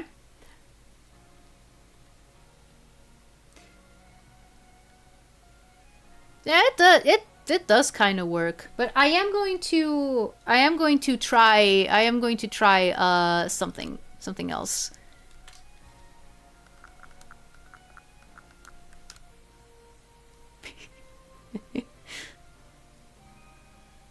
Aren't your legs cold? What legs? Cold is a state of mind. If you ignore the cold ignores you.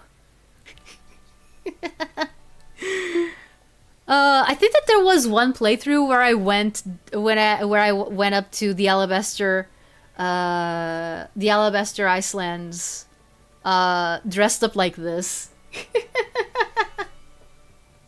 When I first saw Silver, I thought he was based on Nazo. I mean, I'm pretty sure that a lot of people did. A lot like oh man. Ah, Nazo the Hedgehog, what a legend. What a complete and utter misunderstanding. No, he cannot be just a test for the supersonic effects. No, it has to be a secret new character. Wears shorts in Siberia. No, I'm not cold. My outfit at the end of the game was all snow clothes, but with shorts, and it looked good. I already know what I want my end game outfit to be, and this is pretty darn close. This is pretty darn close. This is pretty darn close. Like, the only thing that is not available to me right now of the clothes that I wanted is the footwear.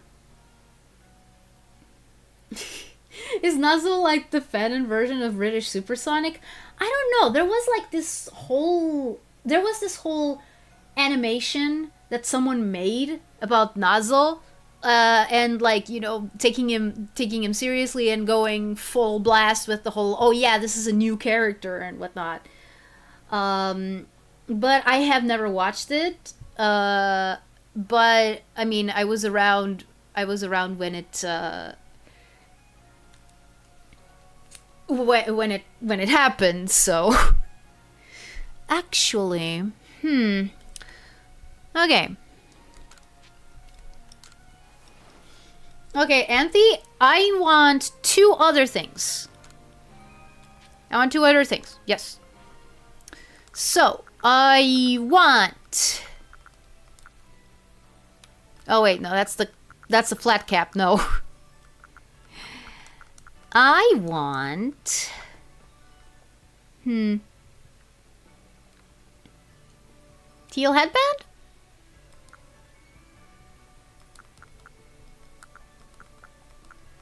Daffodil? No, that doesn't look good. Okay, teal headband. Yeah, let's just buy this just for the heck. Okay, Tulu. There's also Arrow the Hedgehog from that Sonic X Final Fantasy fan game. Wow. Now that Invincible is popular, Nazo could make a great comeback. Maybe, yeah. Yeah, let's do that. And as for pants, I want...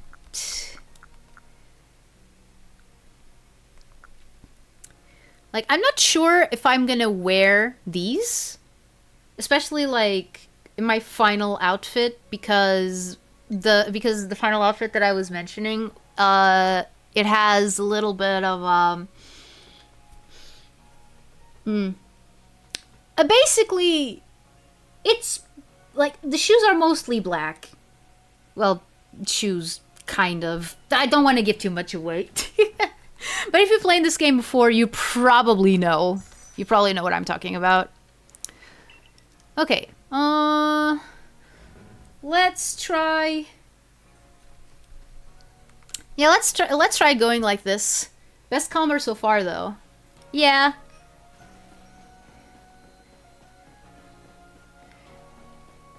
Yeah, no, I do like this. I do like this. I think that this looks nice. Just not sure about I'm just not sure about the bandana, though. Maybe it's too blue. I mean, I do want this to be able to match with other things, but let me see. Let me see if there's like... Wait, is there a black one?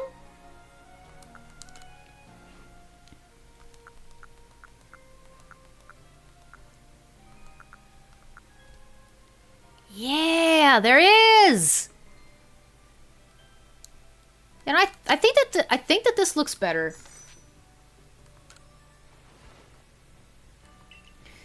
Like, not white because white is going to blend into the hair too much. This headband, like this, it matches the trim on my kimono. So, I think that so far, this is what looks the best. And yes, we are going to wear shorts to Siberia. I don't care. This is what folks in Iowa wear in a winter storm. I've seen people in shorts and a t-shirt in such freezing weather. You know, the indigo one is not gonna match any other colors that I have on. At least not like right now. Okay. I want new moves. Does any one of my Pokemon... Can any one of my Pokemon get new moves? Like, for example, Surf. Do you have Surf? No, you don't have Surf. Okay, if you don't have Surf, then I'm gonna guess you don't have anything else. Yeah, no, okay. Okay. Sorry, Lake, if I went completely over your advice.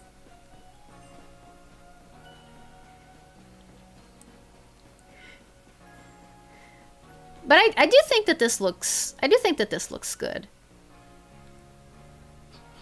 Welcome to Pokemon Legends Arceus, where we spend an inordinate amount of time color coordinating clothes.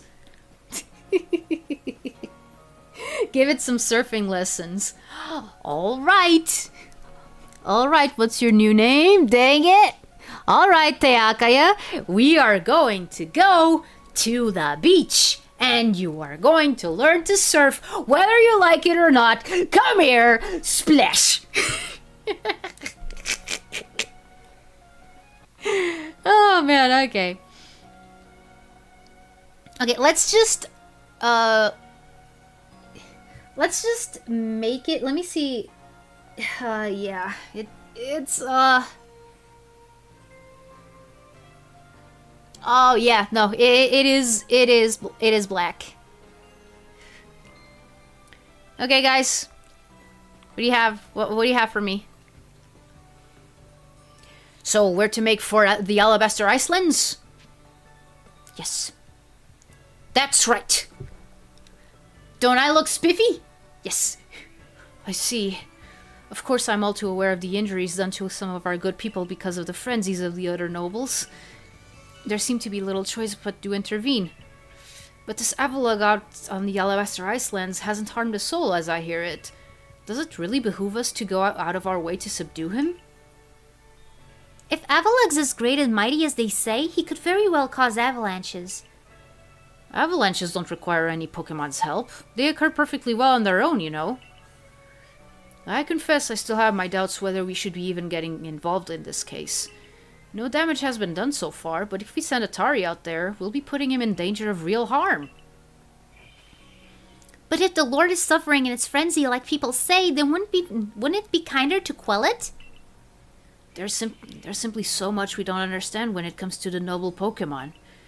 We don't know whether their frenzies truly are causing them to suffer, nor do we know why they enter these states in the first place, or if this is all connected somehow to the space-time rift. What is it, I wonder, that the Commander hopes will come about from our quelling the nobles? Or indeed from surveying any of the Pokemon of this land? What is it that he hopes to achieve?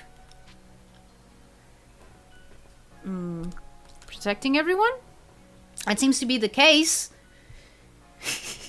Hi, Neku! Casually comes in and steals the gem on your headband and dances away. No! No, you can't steal my gems! The gem on my headband, get back here! I am not proper! I am not decent without it! I'm back with pizza. Oh, awesome! Care to share some? Virtual pizza! Indeed, the better we understand our Pokemon neighbors, the safer we'll all feel and be. But if the real goal of this mission is to quell a noble for quelling's sake, rather than for the sake of scientific study, then... Professor Leventon? Ah, nothing to bother ourselves about. Doubtless I'm just being a silly sausage. You've got a mission to carry out, haven't you, Atari? Then we will support you on it. In it. The best support I can offer you now is another chance to practice your battle skills. I'm gonna win. Yeah, sure. I'm glad to just get the opportunity to battle you. The fact that I've been able to grow so much as a Survey Corps member and work together with Pikachu is due to you joining us. I like mushrooms. I like mushrooms. It's fine. That's not Pikachu. You lie. Oh. No, okay, no, it's fine. It's fine. It's probably fine.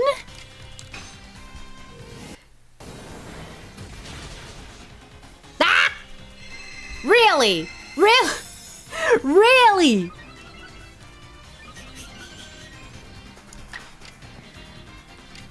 Alright, I replaced Quick Attack. It would sure be useful for this. Oops. Okay.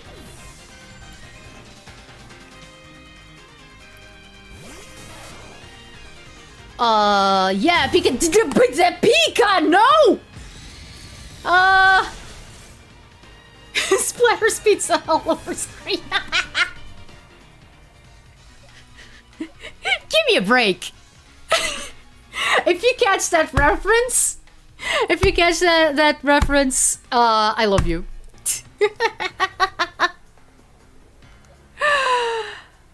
Okay, so against Pikachu, I don't have anything that is actually strong against Pikachu, so I'm just gonna use this as a training opportunity. Aya, come in here. No! Deku, get back here! I need that! Well, actually, I don't. It's just decorative, just cosmetic. But it doesn't look right without it!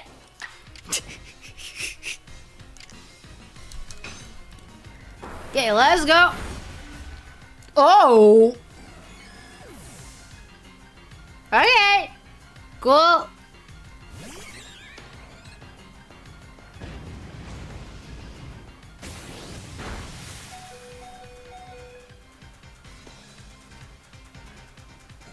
How did I survive with only 1 HP?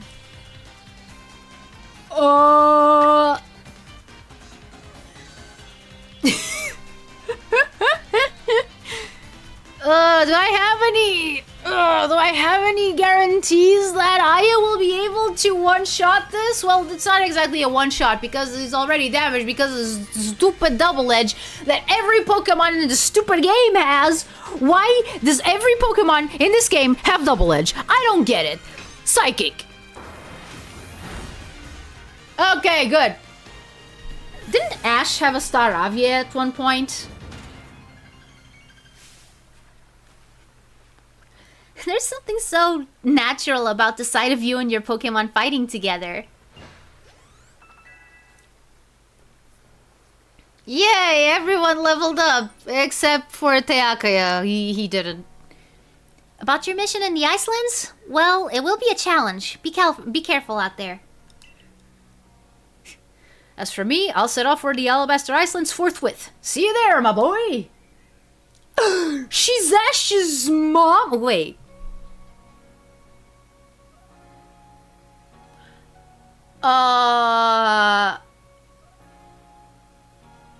This game takes place in the equivalent of the, like, Meiji era, right?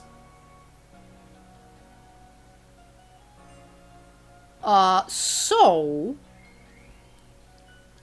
Meiji era, that would mean that Ash's mom would have been born at least in 1870 something. How old is she in the anime?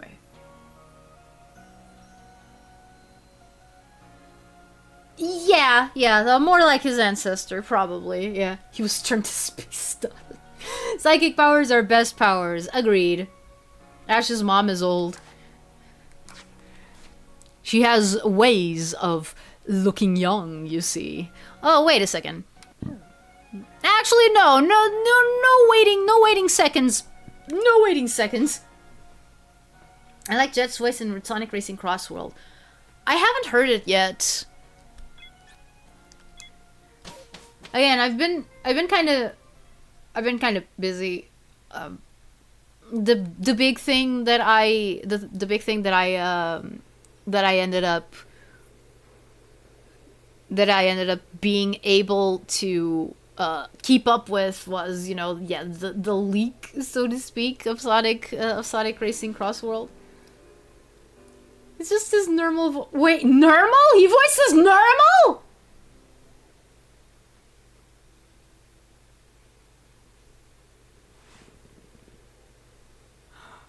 Why? Why do they keep using like older guy voices for normal? He's supposed to be the world's cutest kitten. He's supposed to sound like this. He's supposed to be normal, the world's cutest kitten. What the heck? Like, first it was the Bill Murray Garfield movie, and now I'm learning about this. Holy crap. Okay.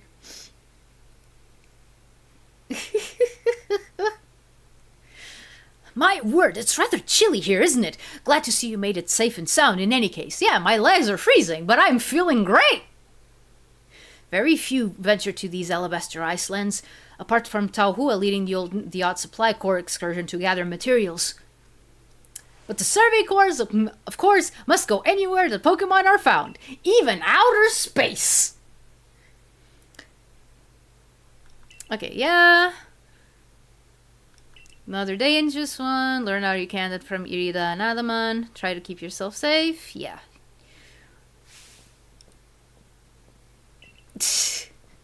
Tari, brisk out here, isn't it?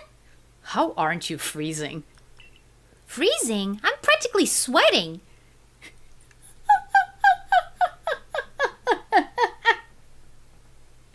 Oh man, I love Irida. I wish I was Irida because, like, really, like, I have so much trouble with the cold. You have no idea. He's not voiced by an old guy in the recent movie. Oh, okay, awesome. I mean, keep in mind that I say old, kind of, like, above 15. Like, you know? Like, post-puberty.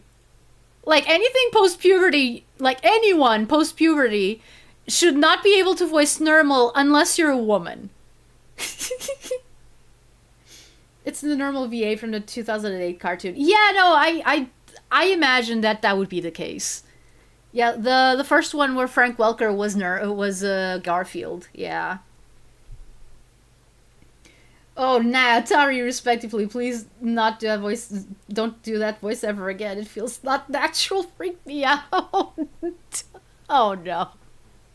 Really? You're that freaked out by Normal's voice, the world's cutest kitten. Oh man.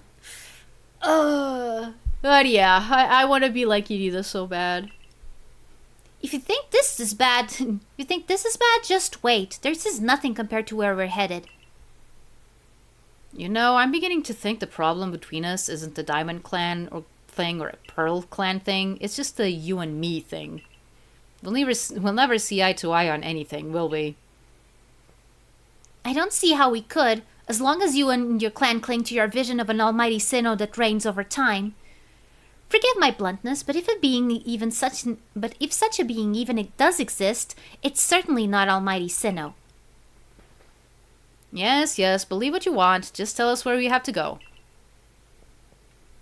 We're headed to see my teacher, and he's only ever found in one place. Which is? You're talking about that Gayrick fellow, right? Where do we find him? At Avalug's legacy, obviously. Where else but a great mass of ice would I... Irida, are you okay? Should Tara Strong voice normal? I mean, at least he would sound the part. At Avalug's legacy, obviously. Where else but a great mass of ice could I have meant when I had said we'd be headed somewhere even colder? Ah. Timmy Turner mole. I guess it's because the body to voice, it seemed unreal. I don't know how to explain it properly. No, that's fine. That's fine. That's what happens when you're dealing with someone that, you know, does how to make voices. I'm sorry. Where else indeed? Ready to go, Atari? Sure, sure, stop off without me. This is why I can't stand people who only care about whether time is passing them by. See you at Avalugh's Legacy, Atari. Take care on your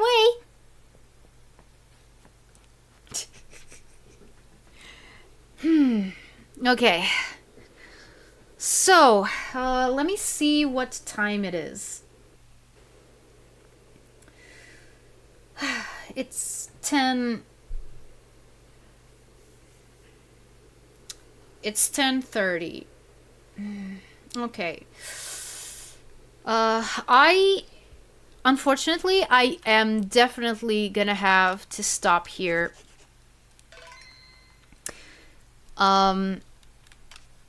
Because it's like this. She got them clown shoes. Yeah, I think that there's supposed to be like a stylized version of these little covers that you would put on your Geta sandals to protect your feet from like either the cold or a rain. I've seen them before. But yeah, we are going to stop here for today, because here's the thing. Even if I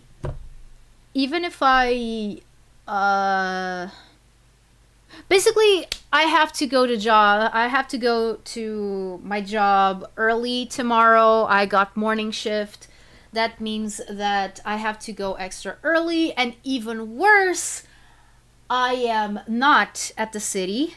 I am at my hometown, which means that I still have the trip to do.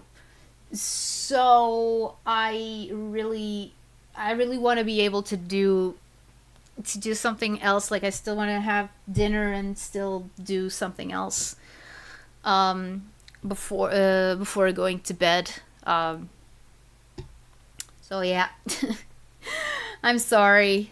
But I promise that, yeah, next time we'll get Avalugh. We'll get him. And I want to see if I can catch Riolu or Lucario.